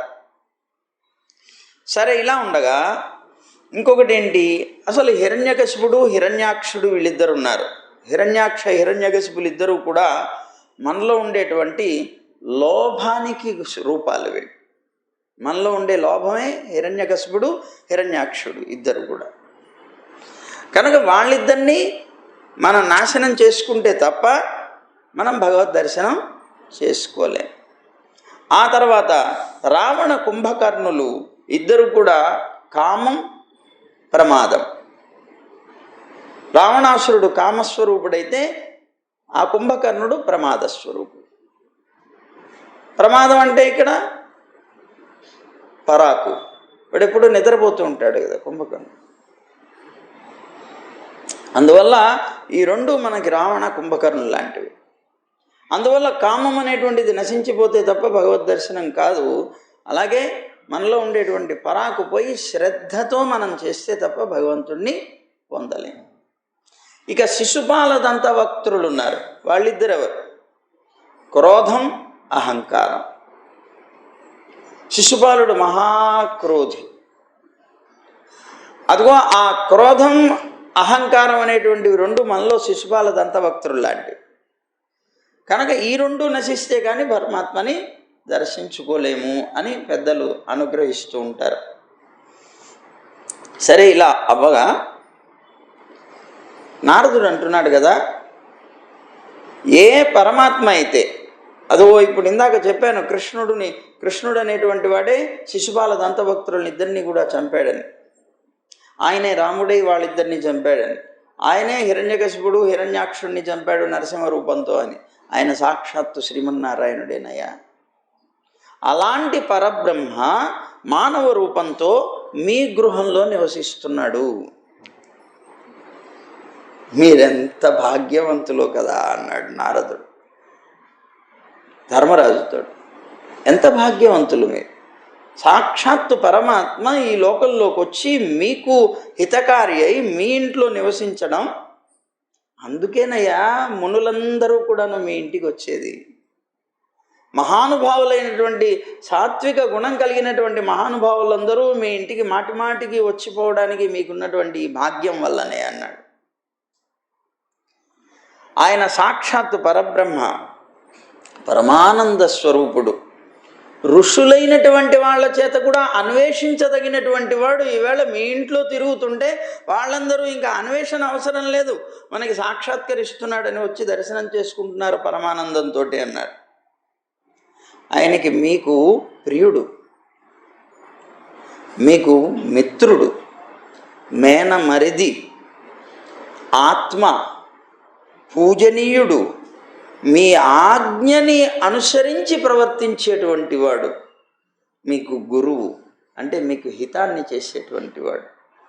ఇన్ని రకాల సంబంధాలు మీతో ఆయనకున్నాయి. ఎంత భాగ్యవంతులయ్యా మీరు అని ఆ భాగ్యాన్నంతటిని కూడాను అతను తలుచుకొని నారదుడు వాళ్ళతో అంటూ, అలాంటి పరమాత్మ ఒకసారి మహామాయావి అయినటువంటి మయుడు అనేటువంటి దానవుడు ఉన్నాడు. ఆ దానవుడి చేత నష్టమైనటువంటి రుద్రుని యొక్క యశస్సుని మళ్ళీ విస్తరింపజేశాడయ్యా అన్నాడు. ఏమిటేమిటి? ఆ పరమాత్మ రుద్రుడి యొక్క యశస్సును మళ్ళీ విస్తరింపచేయడమా అన్నాడు. అది ఎలా సంభవమైంది, ఏమిటి ఆ ఉన్నటువంటి కథ చెప్పండి అని అడిగాడు నారదుడిని మన ధర్మరాజు. అడిగితే అప్పుడు ధర్మరాజుకి చెప్తున్నాడు నారదుడు, భగవంతుడి యొక్క కృపచేత బలవంతులయ్యారు దేవతలు. ఆ దేవతలతో యుద్ధం సంభవించింది అసురులకి ఒకసారి. ఆ యుద్ధంలో అసురులందరూ ఓడిపోయారు. ఓడిపోయి మహామాయావి అయినటువంటి మయుడు అనేటువంటి దానవుడి దగ్గరికి వెళ్ళి ఆయన్ని శరణాగతి చేశారు. బాబు, మేమంతా ఓడిపోతున్నాం, అసురకులం అంతా నష్టమైపోతుంది, అదిగో దేవతల యొక్క బలం పెరుగుతోంది, నువ్వేదైనా చేసి మమ్మల్ని అందరినీ కాపాడాలన్నాడు. అనేటప్పటికే అప్పుడు ఆ మయదానవుడు 3 పురాలని వాళ్ళకి ఇచ్చేట. అలక్షితమైనటువంటి గమన ఆగమనాలు కలిగినటువంటి 3 పురాలు వాళ్ళకి ఇచ్చాడు. ఇదిగో ఈ 3 పురాలు తీసుకోండి, ఇందులో ఉండండి, ఇందులో నివసిస్తే అవేంటవి? సువర్ణం ఒకటి, రజతం ఒకటి, లోహం ఒకటి. ఈ 3 చేత నిర్మించబడినటువంటి 3 పురాలు ఇచ్చాడు. మీరు ఎక్కడా నివసించద్దు, ఇందులోనే నివసించండి, మీరు ఇందులో ఉన్నంత కాలం మీకేమీ బెంగ ఉండదన్నాడు. సరే అన్నారు అని వెళ్ళిపోయి అసురులందరూ కూడా దాంట్లో తిరుగుతున్నారు. ఆ పురాలు ఎక్కడ పడితే అక్కడ తిరుగుతున్నాయి, ఎక్కడ పడితే అక్కడ ఆగుతున్నాయి, ఆ జనావాసాల మీద ఆగి అందరినీ నాశనం చేస్తున్నాయి. ఇలా భయంకరమైనటువంటి రీతిలో ఉంటున్నటువంటి సమయంలో దేవతలందరూ కూడా ఆ దేవతల మీద కూడా వాళ్ళు దాడి చేస్తున్నారు ఈ పురాలతో. ఈ దేవతలందరూ వెళ్ళి శివుణ్ణి శరణాగతి చేశారు. శివుణ్ణి ప్రార్థించారు, మహానుభావ, ఇదిగో ఇలా ఉంది పరిస్థితి, మమ్మల్ని రక్షించాలయ్యా అని. అప్పుడు శివుడు వాళ్ళకి అభయం ఇచ్చి తన యొక్క పాశుపత అస్త్రాన్ని తీసుకొని ఆ అస్త్రంతో బాణాన్ని వదిలాడు. తను ఆ బాణం వెళ్ళింది, ఆ 3 పురాలని కూడాను నాశనం చేసింది. అయితే ఆ 3 పురాలని కాదు, అందులో ఉండేటువంటి రాక్షసులందరినీ చంపింది. చంపేటప్పటికే కొంతమంది అసురులు వెళ్ళిపోయి అతన్ని ప్రార్థించారు మళ్ళీ మయదావనుని, ఏమయ్యా నువ్వు ఇచ్చావు ఇందులో ఉన్నటువంటి వాళ్ళని. శివుడు తన యొక్క ధనస్సుతోటి వదిలినటువంటి బాణాలకి గురై చనిపోయారయ్యా, మరి ఎలాగా? వాళ్ళని ఎలా బతికిస్తావు, నువ్వు ఎలా అనుగ్రహిస్తావు, మేము నిన్ను శరణాగతి చేశామన్నారు. మీకేం భయం లేదన్నాడు అతను. భయం లేదని చెప్పి అతను అమృతమయమైనటువంటి ఒక బావిని సృష్టించి దాంట్లో చనిపోయిన వాళ్ళందరినీ పడేశాడు. వాళ్ళందరూ మళ్ళీ జన్మించారు. వాళ్ళు ఎప్పుడైతే జన్మించి వచ్చారో రాక్షసులందరూ వచ్చేటప్పటికీ వీళ్ళందరినీ నేను చంపాను, వీళ్ళందరినీ నా యొక్క ధనస్సుతోటి. అందులో అద్భుతమైనటువంటి శక్తి కలిగినటువంటిది అది ఆ పాశుపత అస్త్రం. ఆ పాశుపత అస్త్రంతో చంపబడినటువంటి వాళ్ళు మళ్ళీ బతికి రావడమా? ఆశ్చర్యపోయాడు శివుడు, చాలా దుఃఖపడ్డాడు. అరే నేను ఇట్లా చేశాను, ఇలా అయిపోయింది అని దుఃఖపడుతూ ఉన్నప్పుడు నారాయణుడు చూశాడు. ఎలాగైనా సరే ఏదో ఒక ఉపాయాన్ని ఆలోచించి శివుడి యొక్క దుఃఖాన్ని పోగొట్టాలి అని అనుకున్నాడు. అనుకోవడం వెంటనే తాను ఒక బ్రహ్మని పిలిచాడు. ఓయ్ బ్రహ్మ, చతుర్ముఖ బ్రహ్మని ఒక ఆవు దూడగా మార్చేశాడు. ఒక ఆవు దూడవు, నేను గోవునవుతాను, నువ్వు నేను కలిసి వెళదాం అని చేయవలసిందంతా చెప్పాడు. ఏం చేయాలి అంటే వాళ్ళిద్దరూ కలిసి ఆ పురాల్లోకి వెళ్ళారు. ఆ అమృతమయమైనటువంటి ఆ బావిలో నుంచి అమృతాన్నంతటినీ తాగేశారు. అమృతాన్నంతటినీ తాగేస్తున్నప్పుడు అక్కడే ఉన్నటువంటి అసురులందరూ చూస్తూనే ఉన్నారు. కానీ దైవ మాయ చేత వాళ్ళు ఏమీ చేయలేకపోయారు. అలా చేసిన తర్వాత అప్పుడు పరమాత్మ నారాయణుడు తన యొక్క శక్తితోటి, ధర్మ జ్ఞాన వైరాగ్యాలతోటి, ఐశ్వర్య తపో విద్యలతోటి, క్రియా మొదలైనటువంటి సంగ్రామ విధానాలలో ఉండేటువంటి విధానాలన్నిటితోటి అద్భుతమైనటువంటి యుద్ధానికి సంబంధించినటువంటి సామాగ్రిని అంతటిని కూడా తయారు చేశాడు, సృష్టించాడు. ఏమేంటి? రథాన్ని, సారథిని, ధ్వజాన్ని, అశ్వాలు, ధనస్సు, కవచం, బాణం ఇవన్నీ నిర్మించాడు. నిర్మించి ఇవన్నీ శివుడికి ఇచ్చాడు. ఇప్పుడు వెళ్ళండి యుద్ధానికి అన్నాడు. ఇప్పుడు వెళ్ళండి, వాళ్ళందరినీ కూడా మీరు నాశనం చేయొచ్చు అన్నాడు. అప్పుడు శివుడు వెళ్ళి ఆయన యొక్క శక్తితో ఇవ్వబడినటువంటి ఆ ధనస్సు పుట్టుకొని ఆ 3 పురాల్ని కూడా నాశనం చేశాడు, మార్చి పారేశాడు. ఆ ఉన్నటువంటి అసురులందరినీ కూడా చంపేశాడు. దేవతలందరూ కూడా పుష్పవృష్టి కురిపించారయ్యా ఆనందంతో అన్నారు. తన యొక్క మాయతో అనేకమైనటువంటి లీలల్ని సృష్టించేటువంటి పరమాత్మ యొక్క లీలల్ని ఏం చెప్పమంటావు అన్నాడు. అప్పుడు ఈ ధర్మరాజు మళ్ళీ ఒక ప్రశ్న వేశాడు. నారదా, ఏ ధర్మం వల్ల మానవుడు భగవద్భక్తిని పొందుతాడు? అన్ని ఆశ్రమ ధర్మాలు ఉన్నాయి, వర్ణ ధర్మాలు ఉన్నాయి. ఈ వర్ణ ధర్మాలు, ఆశ్రమ ధర్మాలు, అలాగే ఇవన్నీ నాకు చెప్పాలి. దాంతోపాటు గృహస్థాశ్రమంలో ఉండే భగవంతుడిని పొందగలిగేటువంటి వాడు ఎవడైనా ఉండగలడా? దాని గురించి కూడా నువ్వు చెప్పాలి అని అడిగాడు. తప్పకుండా చెప్తానన్నాడు. అని ధర్మమూలం హి భగవాన్ సర్వవేదమయో హరి స్మృతంచ తద్విదాం రాజన్ ఏన చాత్మా ప్రసీదతి అన్నాడు. ఆయన శ్రీమన్నారాయణుడే ధర్మానికి మూలమైనటువంటి వాడు. వేదవేత్త ఆయనే, స్మృతి కానీ ప్రమాణం కానీ ఆయనే అయి ఉన్నాడు. అన్నీ అంటే మనకి ఏవైతే ఉన్నాయో శృతులు, స్మృతులు, ఇతిహాసాలు అన్నీ ఆయనే. ధర్మం ద్వారానే ఈ మనస్సు ప్రసన్నమవుతుంది. అధర్మపరంగా ఉంటే ఎప్పుడూ ఆందోళన చెందుతుంది. చూడండి, లోకంలో ఉండేటువంటి మనిషి ఎవడైనా సరే ఏదైనా అధర్మ కార్యం చేసినప్పుడు ప్రశాంతంగా బతకలేడు. ఏదైనా తప్పు పని చేసినప్పుడు భయంగా జీవనం సాగిస్తాడు, ప్రశాంతత ఉండదు. అదే నువ్వు ధర్మకార్యాన్ని చేశావు, పరమానందంతో ఉంటావు, ప్రశాంతమైనటువంటి హృదయంతో జీవిస్తావు. ఆ మాట చెప్తున్నారు.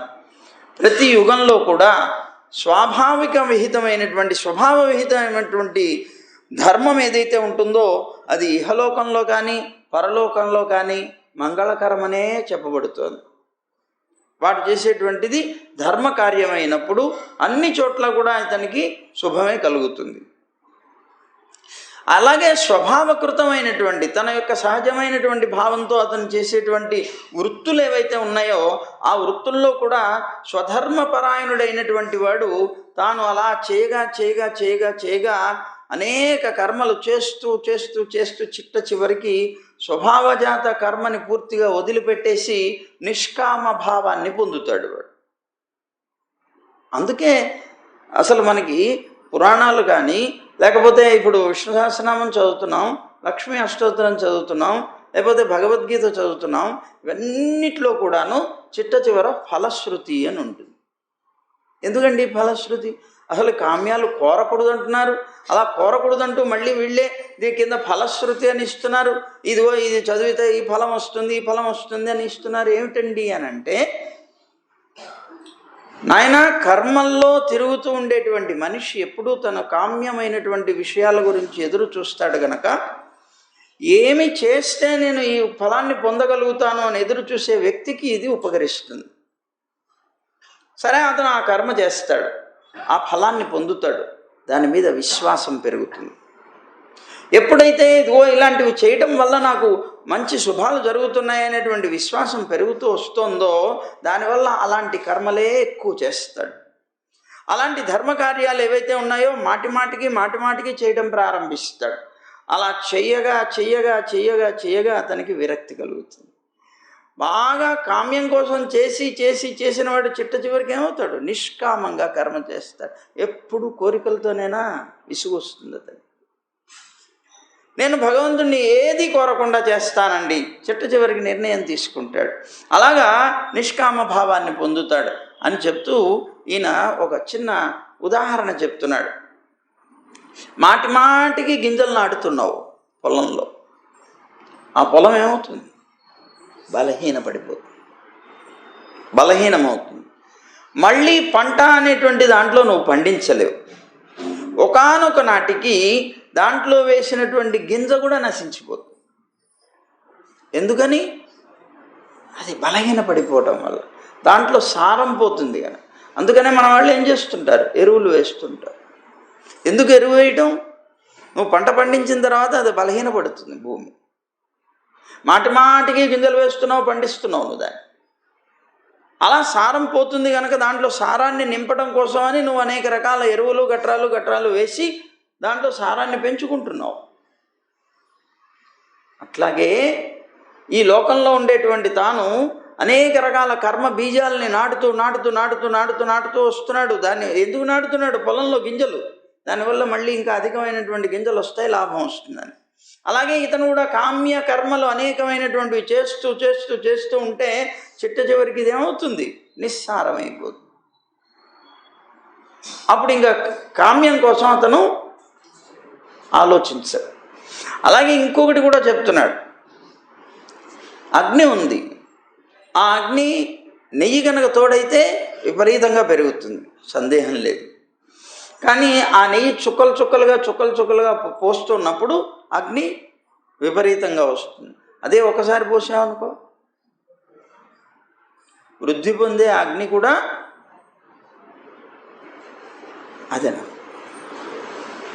అందువల్ల కర్మలు చేయగా తప్పనిసరిగా అతనిలో ఇది వస్తుంది. అప్పుడు నిష్కామంగా కర్మలు చేయటం ప్రారంభిస్తాడు. తద్వారా పరమాత్మని పొందుతాడు. ఆ నిష్కామ కర్మ చేసేంత మటుకు కూడా అతనికి మోక్షం రాదు. ఎప్పుడైతే అది ప్రారంభించాడో ఇక అతనికి పరమాత్మతో సంబంధం ఏర్పడుతుంది. భగవంతుడికి కావాల్సింది నిష్కామ కర్మే. మనం సకామ కర్మలు చేస్తాం కనుకనే భగవంతుడికి దూరం అవుతాం. కనుక మాటికి ఇలా ఉండేటువంటి స్థితి ఏదైతే ఉందో, విషయవాసనల్ని బాగా అధికంగా సేవించి ఈ వర్ణాశ్రమాల ద్వారా మనుషుడి యొక్క చిత్తంలో కూడా చివరికి విరక్తి అనేటువంటిది పుడుతుంది. వర్ణాశ్రమ ధర్మాల్లో అన్నీ పాటించదగినవే, ఏది వదలదగింది కాదు. కానీ నిష్కామంగా పాటిస్తే అది మోక్షానికి కారణమవుతుంది. నిష్కామంగా పాటించకపోతే, సకామంగా చేస్తే మళ్ళీ సంసారంలో ముంచుతుంది అన్నాడు. అయితే ఇతను ఆశ్రమ ధర్మాలు చెప్పమన్నాడు కదా. దాన్ని బ్రహ్మచారి యొక్క ఆశ్రమ ధర్మం లఘువుగా చెప్తున్నారు. బ్రహ్మచారి గురువుని ఆశ్రయించి విద్యని కానీ గురు శుశ్రూష ద్వారా పొందాలి. ఎంత ఎక్కువ సేవ చేస్తే గురువుకి, ఎంత ఎక్కువ మనస్సుతో చేస్తే, సేవ చేసేవాళ్ళు కూడా ఉంటారు, కానీ ఏదో డ్యూటీలాగా చేసేవాళ్ళు ఉంటారు. ఆ డ్యూటీలాగా కాదు, శ్రద్ధతోటి. ఇందాక చెప్పాం కదా, ఏ పని చేసినా సరే భగవంతుడి యొక్క ముఖ వికాసం కోసం చేయాలి. అది మన లాభం కోసం మన కష్టాన్ని చూసుకుంటున్నో చేస్తే అది సేవ అని అనిపించుకోదు. అలా చూసేవాళ్ళు ఎవరు? పనివాళ్ళు. పని చేసేవాడు ఎప్పుడు కూడా ఏమంటాడు? నేను ఇంత ఒక గంట సేపు ఎక్స్ట్రా చేశానండి, దానికి కూడా జీతం ఇవ్వాలంటాడు. తాను చేసేటువంటిది పనిని ఎప్పుడు కూడా డబ్బుతో ఆలోచన చేసేటువంటి వాడు పనివాడు. ఏదో ఒక ఫలాన్ని కోరుతూ చేసేటువంటి వాడు పనివాడు. వాడు సేవకుడు కాదు, వాడు శిష్యుడు కాదు. కనుక గురు శుశ్రూషను ఎంత బాగా చేయగలుగుతావో శ్రద్ధతోటి.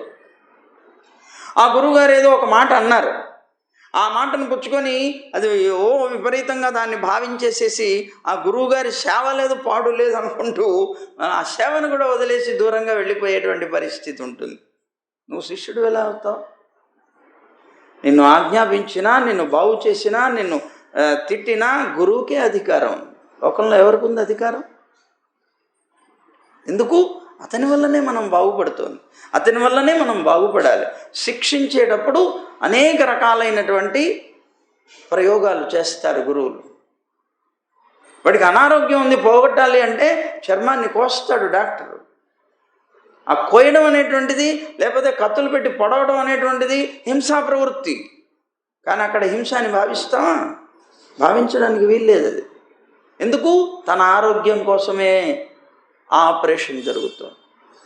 తనలో ఉండేటువంటి కొన్ని దుర్గుణాలు పోగొట్టుకోవడం కోసమే. అది నా వల్ల నాకు సాధ్యం కాదు కనుక గురువు గుర్తించినప్పుడు గురువు తప్పనిసరిగా దాని మీద వెంటనే ప్రయోగం చేస్తాడు. అది తెలుసుకోవాలి మనం. ఎందుకు? మనం వారిని మార్గదర్శకులుగా ఎన్నుకున్నాం కనుక. గురువు అంటే ఎవరు? మనలో ఉండే అజ్ఞానాన్ని పోగొట్టి మనకి దారి చూపించేవారు, జ్ఞాన మార్గాన్ని చూపించేటువంటి వారు కనుక తప్పనిసరిగా వారు తిట్టారు అని మనం నీలిగాము, దానివల్ల నష్టం మనకే. గురువు చెప్పడం కూడా మానేస్తాడు, అయిపోయింది. నువ్వు ఇంత బాధపడుతున్నప్పుడు నీకెందుకు చెప్పాలి, నేను వదిలేస్తాడు. నష్టపోయేది మనమే. తిట్టినా కొట్టినా పెట్టినా ఏం చేసినా సరే గురువు దగ్గర మాత్రం ఎటువంటి పరిస్థితుల్లో మనం మౌనంగా వాటన్నిటిని స్వీకరించగలిగినప్పుడు మన ఉద్ధరణ జరుగుతుంది. కానీ లోకంలో ఉండేటువంటి అందరూ ఏమన్నా కూడా భరిస్తాం. గురువు దగ్గర వచ్చేప్పటికే మనం మానవుడి యొక్క తత్వం కనుక అలాంటి పరిస్థితి మనలో ఉండకూడదు. ఇది బ్రహ్మచర్య ఆశ్రమంలో తప్పనిసరిగా పాటించవలసినటువంటి గురు శుశ్రూషయా విద్య. గురువు యొక్క శుశ్రూష ఎంత అయినా, ఎన్ని రకాల కష్టాలు భరించైనా శుశ్రూష చేస్తేనే మనకు విద్య అనేటువంటిది పరిపూర్ణంగా విశదంగా లభిస్తుంది అని చెప్పారు. ఇక బ్రహ్మచర్య ధర్మాల్లో కొన్ని కాటుకు పెట్టుకోకూడదు బ్రహ్మచారి. అలాగే నూనె పూసుకోకూడదు. శరీరాన్ని నూనె పూసుకోకూడదు అంటే నూనె పూసుకొని మర్దనం చేసుకుంటారే, అది బ్రహ్మచారి చేయకూడదు.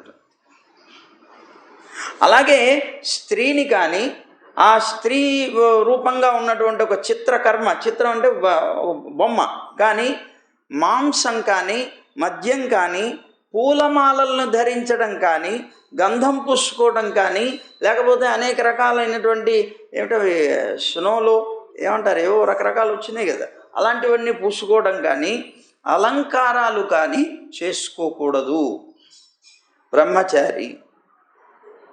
వీటన్నిటినీ పరిత్యజించి శ్రద్ధగా వేదాన్ని కానీ వేదాంతాలను కానీ అధ్యయనం చేయాలి. ఈవేళ అలా కాదు. మనం అన్నీ మనకి కావాలి, అన్ని రకాల భోగాలు భాగ్యాలు మనకు ఉండాలి. మనం బ్రహ్మచారి అనే విషయాన్ని మర్చిపోతాం, ఆ పదమే మర్చిపోతాం. మన ధర్మం ఏమిటి మనం మర్చిపోతాం. మనకి మిగిలినవే మనకి ధర్మాలు అనుకుంటూ ప్రవర్తిస్తాం. వాళ్ళ తల్లిదండ్రుల్ని కూడా కోరతాం. మళ్ళీని ఇప్పుడు ఆన్లైన్లో వచ్చేస్తున్నాయి అన్నీ కూడా, మామూలుగా కాదు షాపుల్లో కొనుక్కోవడం కదా. అలాంటి కొనుక్కుంటే తక్కువైపోతాం. మనం షాపుకి వెళ్ళి తెచ్చుకుంటే మనం తక్కువ వాళ్ళం, ఆన్లైన్లో బుక్ చేసుకుంటే ధనవంతులం మనం. అందుకని మన కోరికలు కూడా ఆన్లైన్ కోరికలే ఉంటాయి. అరే మనం బ్రహ్మచారి ఉండవలసినటువంటి స్థితి ఇది. ఈ స్థితిలో మనం ఉండాలి. బ్రహ్మచర్యాశ్రమంలో ఇది చాలా ముఖ్యమైనటువంటిది. సెంటు పూసుకుంటే కానీ మనకి చందనం కనిపిస్తే ఎగబడి దాన్ని పూసుకుంటే కానీ తృప్తి ఉండదు. ఇలా భోగాలకి భాగ్యాలకి దూరంగా ఉండాలి అని చెప్పడం. బ్రహ్మచర్యాశ్రమం కఠినమైనటువంటి నియమాలతో ఉంటుంది. అందుకే పూర్వంలో అందరూ ఇప్పుడు ఉండే ఆశ్రమాలు అడవుల్లో ఉండేవి. ఆ గురువులు ఆ శిష్యుల్ని పెట్టుకొని, అతను బ్రాహ్మణుడైనా క్షత్రియుడైనా వైశ్యుడైనా ఎవరైనప్పటికీ కూడా అతనికి అక్కడ రాజరికాన్ని ప్రదర్శించడానికి వీల్లేదు, ఇతను తన యొక్క వర్ణాలని ప్రదర్శించడానికి వీల్లేదు. అందరూ సమానమే. అక్కడ అందరూ శిష్యులే. అందరూ కూడాను గురుకులంలో ఏం చేయాలో అన్నీ చేసి తీరవలసిందే. దానికి విరుద్ధంగా ప్రవర్తించడానికి వీల్లేదు. దండన ఉండేది, శిక్ష ఉండేది. ప్రతిరోజు ఇక్కడలాగా హాయిగా ప్రశాంతంగా ముప్పొద్దులా హాయిగా తినడం పడుకోవడం ఇలాంటిది ఉండదు. అక్కడ గురుకులాల్లో ఎలా ఉంటుంది అంటే ఉదయాన్నే లేస్తే అక్కడి నుంచి ప్రార్థన చేసి బయలుదేరిపోయి అడవులకు వెళ్ళిపోయి సమిధలు ఎరుకొని వచ్చి ఉండేటువంటి హవన కార్యక్రమాలు చేసి అక్కడి నుంచి విద్యలు అభ్యసించి ఆ తర్వాత కావలసినటువంటి పశువులు గురువు గారికి ఉండేటువంటి పశువుల్ని తీసుకెళ్ళి ఆ పశువుల్ని మేపుకొని వచ్చి ఆ పశువులన్నిటికీ కూడా ఆహారాన్ని అందించి ఆ పశుశాలంతా కూడా శుభ్రం చేసి ఆ గురువు యొక్క భార్య ఎవరైతే ఉన్నారో అక్కడ ఉండేటువంటి ఆశ్రమం దానికి సంబంధించిందంతా కూడా శుభ్రం చేసి అవసరమైతే వంట వండుకొని అన్ని శిష్యులే చేయాలి. ఇదంతా సేవ. ఎప్పుడైతే నువ్వు ఈ సేవని పరిపూర్ణమైనటువంటి మనస్సుతోటి శ్రద్ధతోటి నువ్వు చేసావో తప్పనిసరిగా నీకు విద్య అనేటువంటిది పరిపూర్ణంగా లభిస్తుంది. కానీ నువ్వు ఉన్నావు కదా, నువ్వేం చేస్తావు, నువ్వు చెయ్యి, నేనెందుకు చేయాలి అంటూ శిష్యులు ఒకరికొకరు ఏదో పరమానందయ్య శిష్యుల్లాగా ఒకళ్ళ మీద వేసుకొని చిట్ట చివరికి ఎవరు చేయకపోగా గురువు చేసుకునేటువంటి పరిస్థితి ఈ కాలంలో. బ్రహ్మచర్యాశ్రమం ఇది కాదు. ఆ బ్రహ్మచర్యాశ్రమ నియమాలు ఇవి. ఎవరు చేశారు చేయలేదు కాదు, నా జ్ఞానం నాకు వృద్ధి కావాలంటే నేను చేయాల్సిందే అని శుశ్రూష చేయాలి. ఆ విధంగా బ్రహ్మచర్యాశ్రమాన్ని పరిపూర్ణం చేసుకోవాలి. జ్ఞానంతో తన యొక్క హృదయాన్ని పరిపూర్ణంగా నింపుకోగలగాలి. ఆ తర్వాత గృహస్థాశ్రమ ధర్మంలోకి వెళ్ళాలి. అది కూడా గురువుగారు ఆజ్ఞాపించినప్పుడు. నాన్న నీకు చదువు పూర్తయిపోయింది, ఇంకా వెళ్ళు అని స్నాతకోత్సవం చేస్తారు గురువు. స్నాతకోత్సవం చేసినప్పుడు ఆ స్నాతకోత్సవం చేసుకొని గురువుగారు ఆజ్ఞాయించి ఇంకా గృహస్థాశ్రమంలోకి వెళ్ళరా నాన్న, సుఖంగా జీవించు అంటే అప్పుడు గృహస్థాశ్రమంలోకి వెళ్ళాలి. కొంతమంది శిష్యులు గృహస్థాశ్రమం వాటి మీద ఆసక్తి లేని వాళ్ళు గురువుగారి యొక్క సేవలోనే జీవితకాలం కూడా గడిపేటువంటి వాళ్ళు ఉంటారు.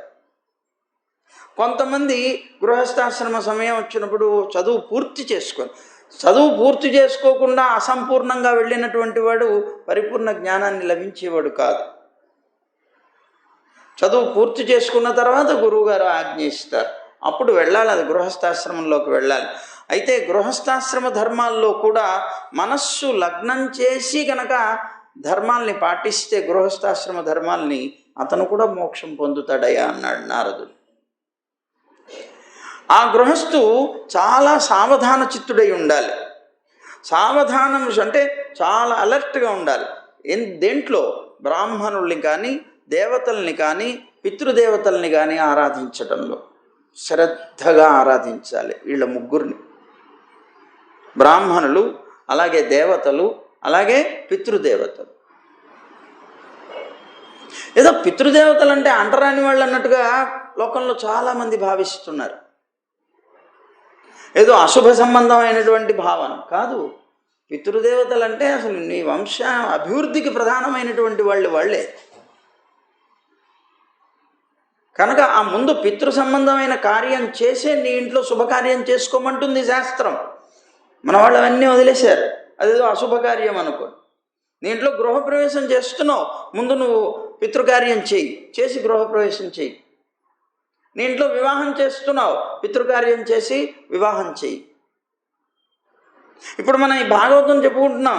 ఈ భాగవత ప్రవచన కార్యక్రమానికి ముందు కూడా పితృకార్యం చేయమన్నది శాస్త్రం.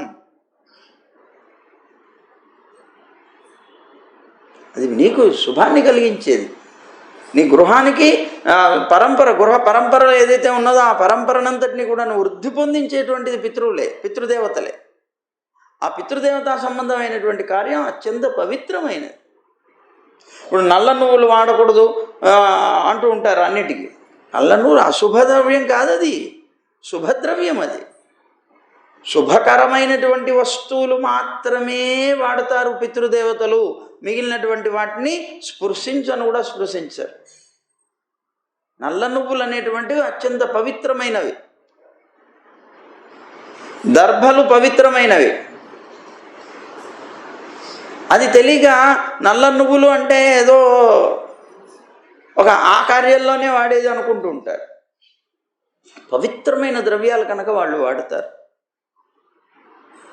సరే, ఇలాగా నువ్వు చేయవలసినటువంటి ధర్మాలు శాస్త్రంలో గృహస్థాశ్రమ ధర్మంగా ఏవైతే చెప్పారో ఆయా ధర్మాల్ని తూచా తప్పకుండా శ్రద్ధతో కనుక పాటిస్తే మోక్షం పొందడానికి గృహస్థాశ్రమ ధర్మం చాలా అద్భుతంగా పనిచేస్తుంది అన్నాడు.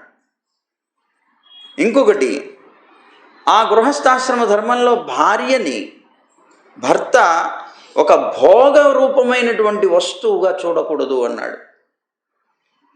ఇది భోగరూపమైనటువంటి వస్తువు కాదు, తన ధర్మానికి సాధనం అనేటువంటి భావనతో చూడాలట.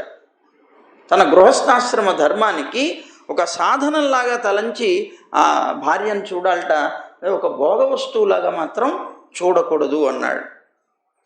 భార్యతో ఉండేటువంటి సహవాసం ఎలా ఉండాలట అంటే సత్సంగ సహవాసం కావాలట. సత్సంగంలో మనం ఎలాగైతే భగవత్ సంబంధమైనటువంటివే తప్ప అనవసరపు మాటలు మాట్లాడము, అలాగే భార్యతో కూడా ఎప్పుడు భగవత్ సంబంధమైనటువంటి ఆలోచన చేయాలి. సత్సంగ సహవాసం కావాలట, మంచి సంఘం అన్నమాట.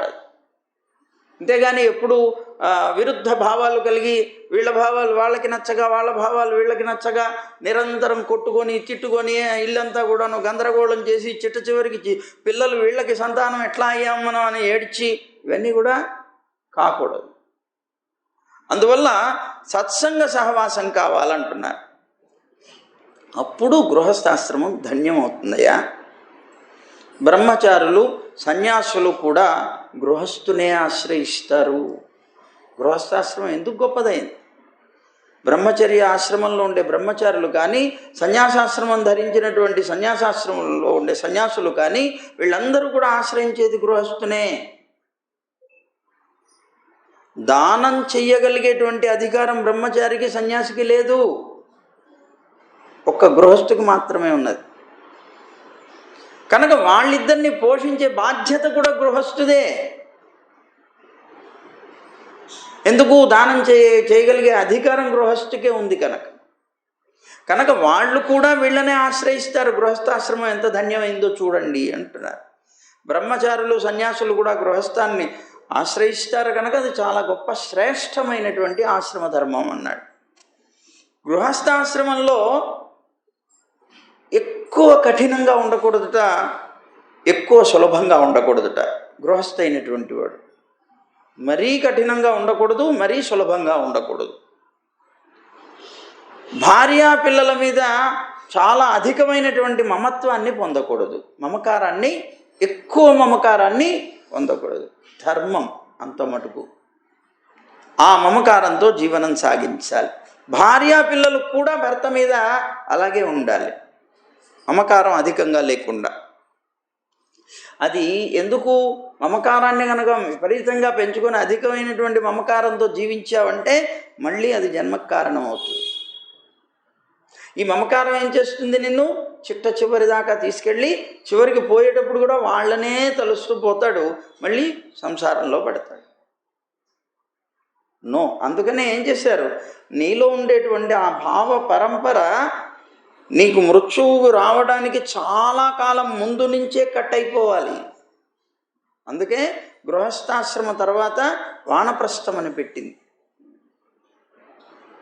ఇంకా అక్కడి నుంచే సంబంధం పోతుంది, ఇంకా వాళ్ళ మీద ఉండే మమకారాలు పోతాయి. ఆ పిల్లలు మనవళ్ళు గొడవలు అన్నీ కూడా పోతాయి. ఇంకా అక్కడి నుంచి మనస్సుకు అలా అలవాటు చేసి చేసి చేసి చివరికి వాళ్ళు భగవంతుని గురించి ఆలోచన చేయడం వల్ల దీని మీద మమకారం పోతుంది, భగవంతుడి మీద మమకారం పెరుగుతుంది.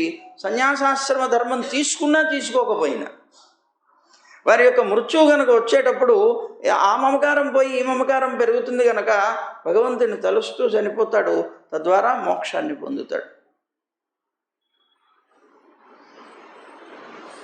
అది కారణం. కనుక అదిగో ఆ గృహస్థాశ్రమంలో ఈ విధంగా ఉండకూడదు, మమత్వాన్ని పొంది ఉండకూడదు, కారణమవుతుంది జన్మలకు కనుక అన్నాడు. భార్య యొక్క అధీనంలో గృహస్థైనటువంటి వాడు ఎప్పుడూ ఉండకూడదు. పూర్తిగా భార్య యొక్క అధీనంలో ఉన్నాడు అంటే తాను ధర్మాన్ని ఆచరించడానికి కూడా కష్టమవుతుంది. కనుక పూర్తిగా భార్య యొక్క అధీనంలో ఉండకూడదు. అట్లా అని ఆవిడ్ని బాధ పెట్టకూడదు. ఆమె కనుక దుఃఖించింది అంటే ఆ కుటుంబం సర్వనాశనం అవుతుంది.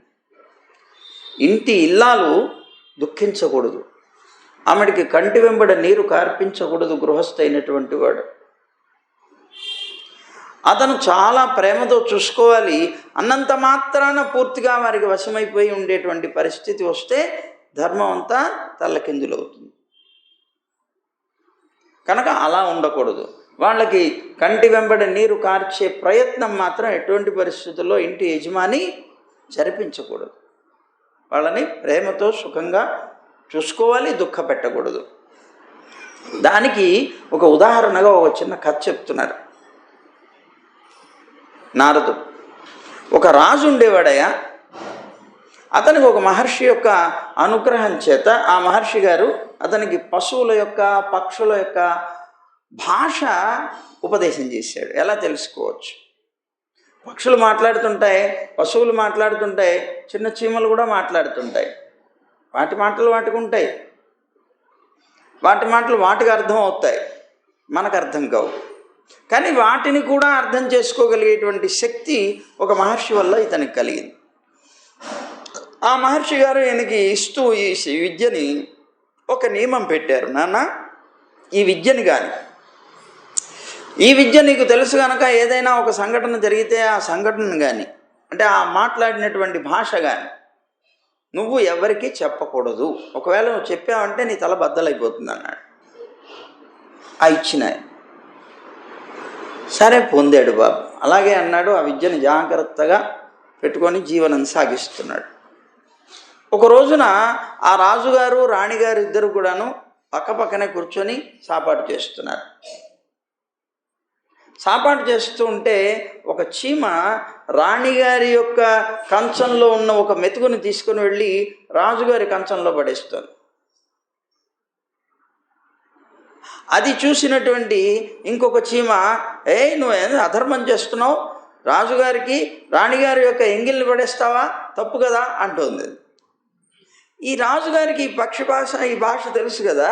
అవి అనుకునేటువంటి ఆ మాటలు విని నవ్వు వచ్చింది. నవ్వుకున్నాడు ఆయన.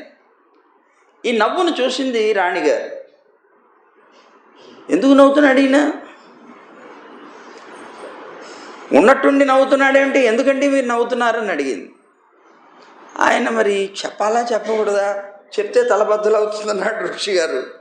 ఇదో ఈ రెండు మాట్లాడుకుంటున్నాయి, ఇలా అంటున్నాయి, అందుకని నవ్వాను అని చెప్పడానికి వీల్లేదు. చెప్పకుండా రహస్యంగా దాస్తే ఆవిడ ఇంకా కోప గృహంలోకి వెళ్ళిపోతుంది. ఏం చేయాలి? తిప్పల్లో పడ్డాడు. పడి నెమ్మదిగా అన్నాడు, లేదు లేదు, ఏమీ లేదు అన్నాడు. లేదు, నా గురించి ఏదో చెడుగా మీరు భావించారు, నవ్వుతున్నారన్నది పాపం ఆవిడకి ఆ అనుమానం విపరీతం అయిపోయింది. ఎంతసేపు అడిగినా చెప్పట్లేదు. చివరికి అనుమానం విపరీతం అయిపోయింది. ఈ విపరీతమైనటువంటి అనుమానంతో ఆవిడ పెడుతుండేటువంటి కష్టాన్ని భరించలేక ఈ రాజుగారు అన్నారు, నీ కష్టం భరించి చచ్చే కన్నా కూడా కాశీలో చస్తే మోక్షం వస్తుంది అనుకున్నాడు పాపం. అనుకొని ఈ భార్యను ఏం చేశాడు, నువ్వురా నీకు చెప్తానులే, కాశీకి వెళదాం పదా అన్నాడు. కాశీకి వెళ్ళి కాశీలో చెప్తాను నీకు ఈ రహస్యాన్ని అన్నాడు. సరే, ఇద్దరూ కలిసి కాశీకి వెళ్ళారు. సరే, కాశీకి వెళ్ళిన తర్వాత కాశీకి ఇంకా పూర్తిగా వెళ్ళలేదు, వెళుతూ ఉన్నారు, మార్గ మధ్యంలో ఉన్నారు. వీళ్ళిద్దరూ అలా వెళుతూ ఉండగా వాళ్ళకి త్రోవలో ఒక మేకల జంట కనిపించింది.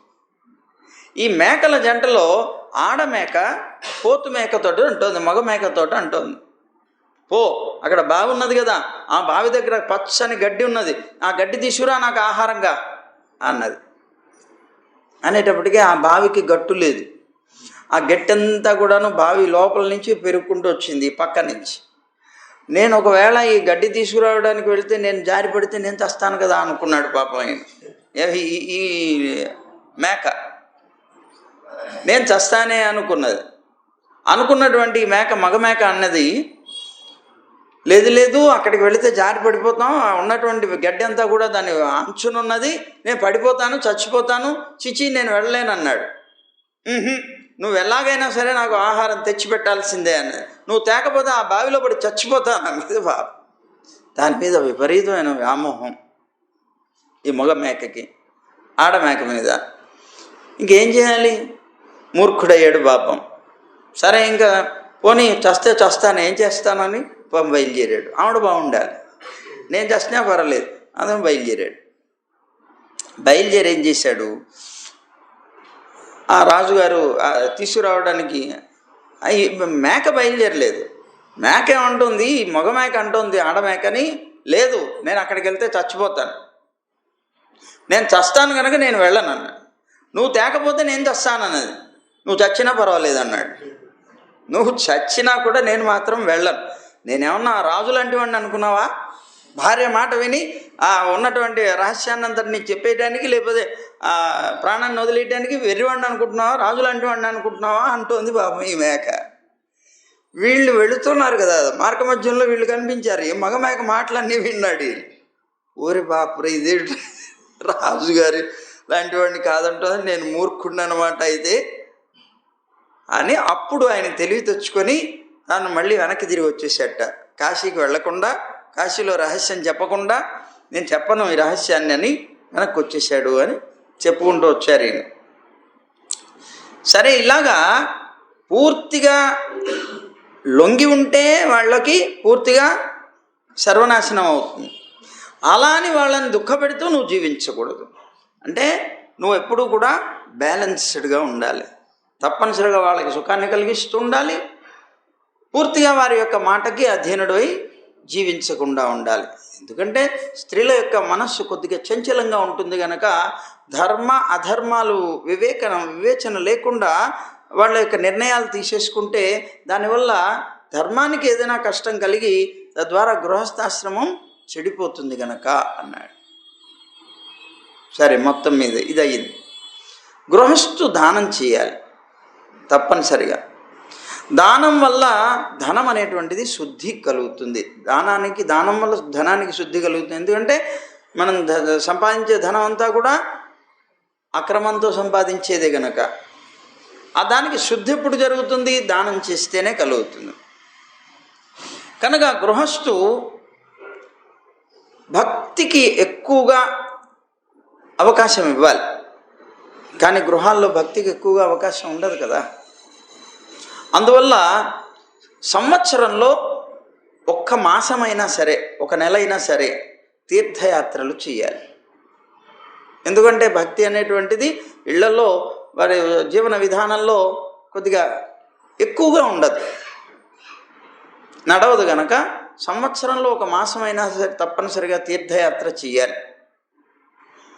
భక్తి కలగడానికి పవిత్రమైనటువంటి స్థానం చాలా అవసరం అంటున్నారు. పవిత్రమైనటువంటి స్థానం ఉండాలి. స్థానంలో వాతావరణం ఏదైతే ఉంటుందో అది మన మీద గొప్ప ప్రభావాన్ని చూపిస్తుంది. ఆ భూమి లేదా ఆ వాతావరణం తప్పనిసరిగా గొప్ప ప్రభావాన్ని చూపిస్తాయి అన్నారు. అని మార్కండేయ పురాణంలో ఒక కథ ఉన్నది, చెప్తానయ్యా అని నారదుడు ప్రారంభించాడు. మధ్యాహ్నం చెప్పుకుందాం. సర్వం శ్రీకృష్ణార్పణమస్తు. గోవింద జయ జయ గోపాల జయ జయ,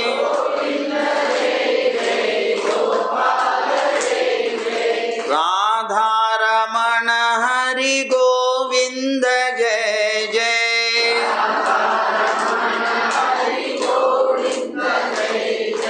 గోవింద జయ జయ గోపాల జయ జయ,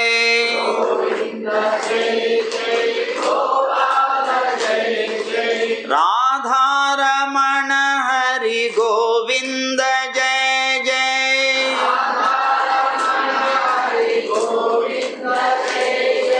గోదారమణ హరి గోపాల జయ జయ,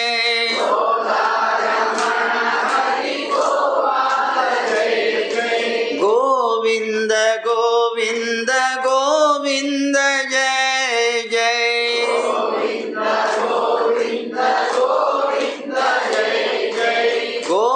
గోవర్ధనోద్ధార గోవింద జయ జయ,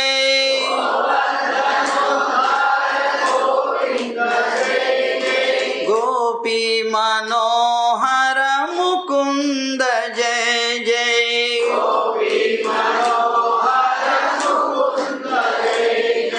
गोवर्धनोद्धार गोविंद जय जय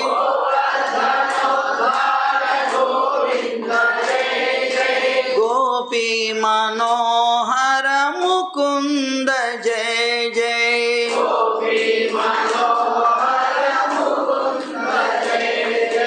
गोविंद जय जय गोपाल जय जय गोविंद जय जय गोपाल जय जय गोविंद जय जय गोपाल जय जय गोविंद जय जय गोपाल जय जय जय गोविंदा जय जय गोविंदा जय जय जय गोविंदा जय श्रीमन्नारायण जय जय श्रीमन्नारायण जय जय जय श्रीमन्नारायण सर्वं श्रीकृष्णार्पणमस्तु।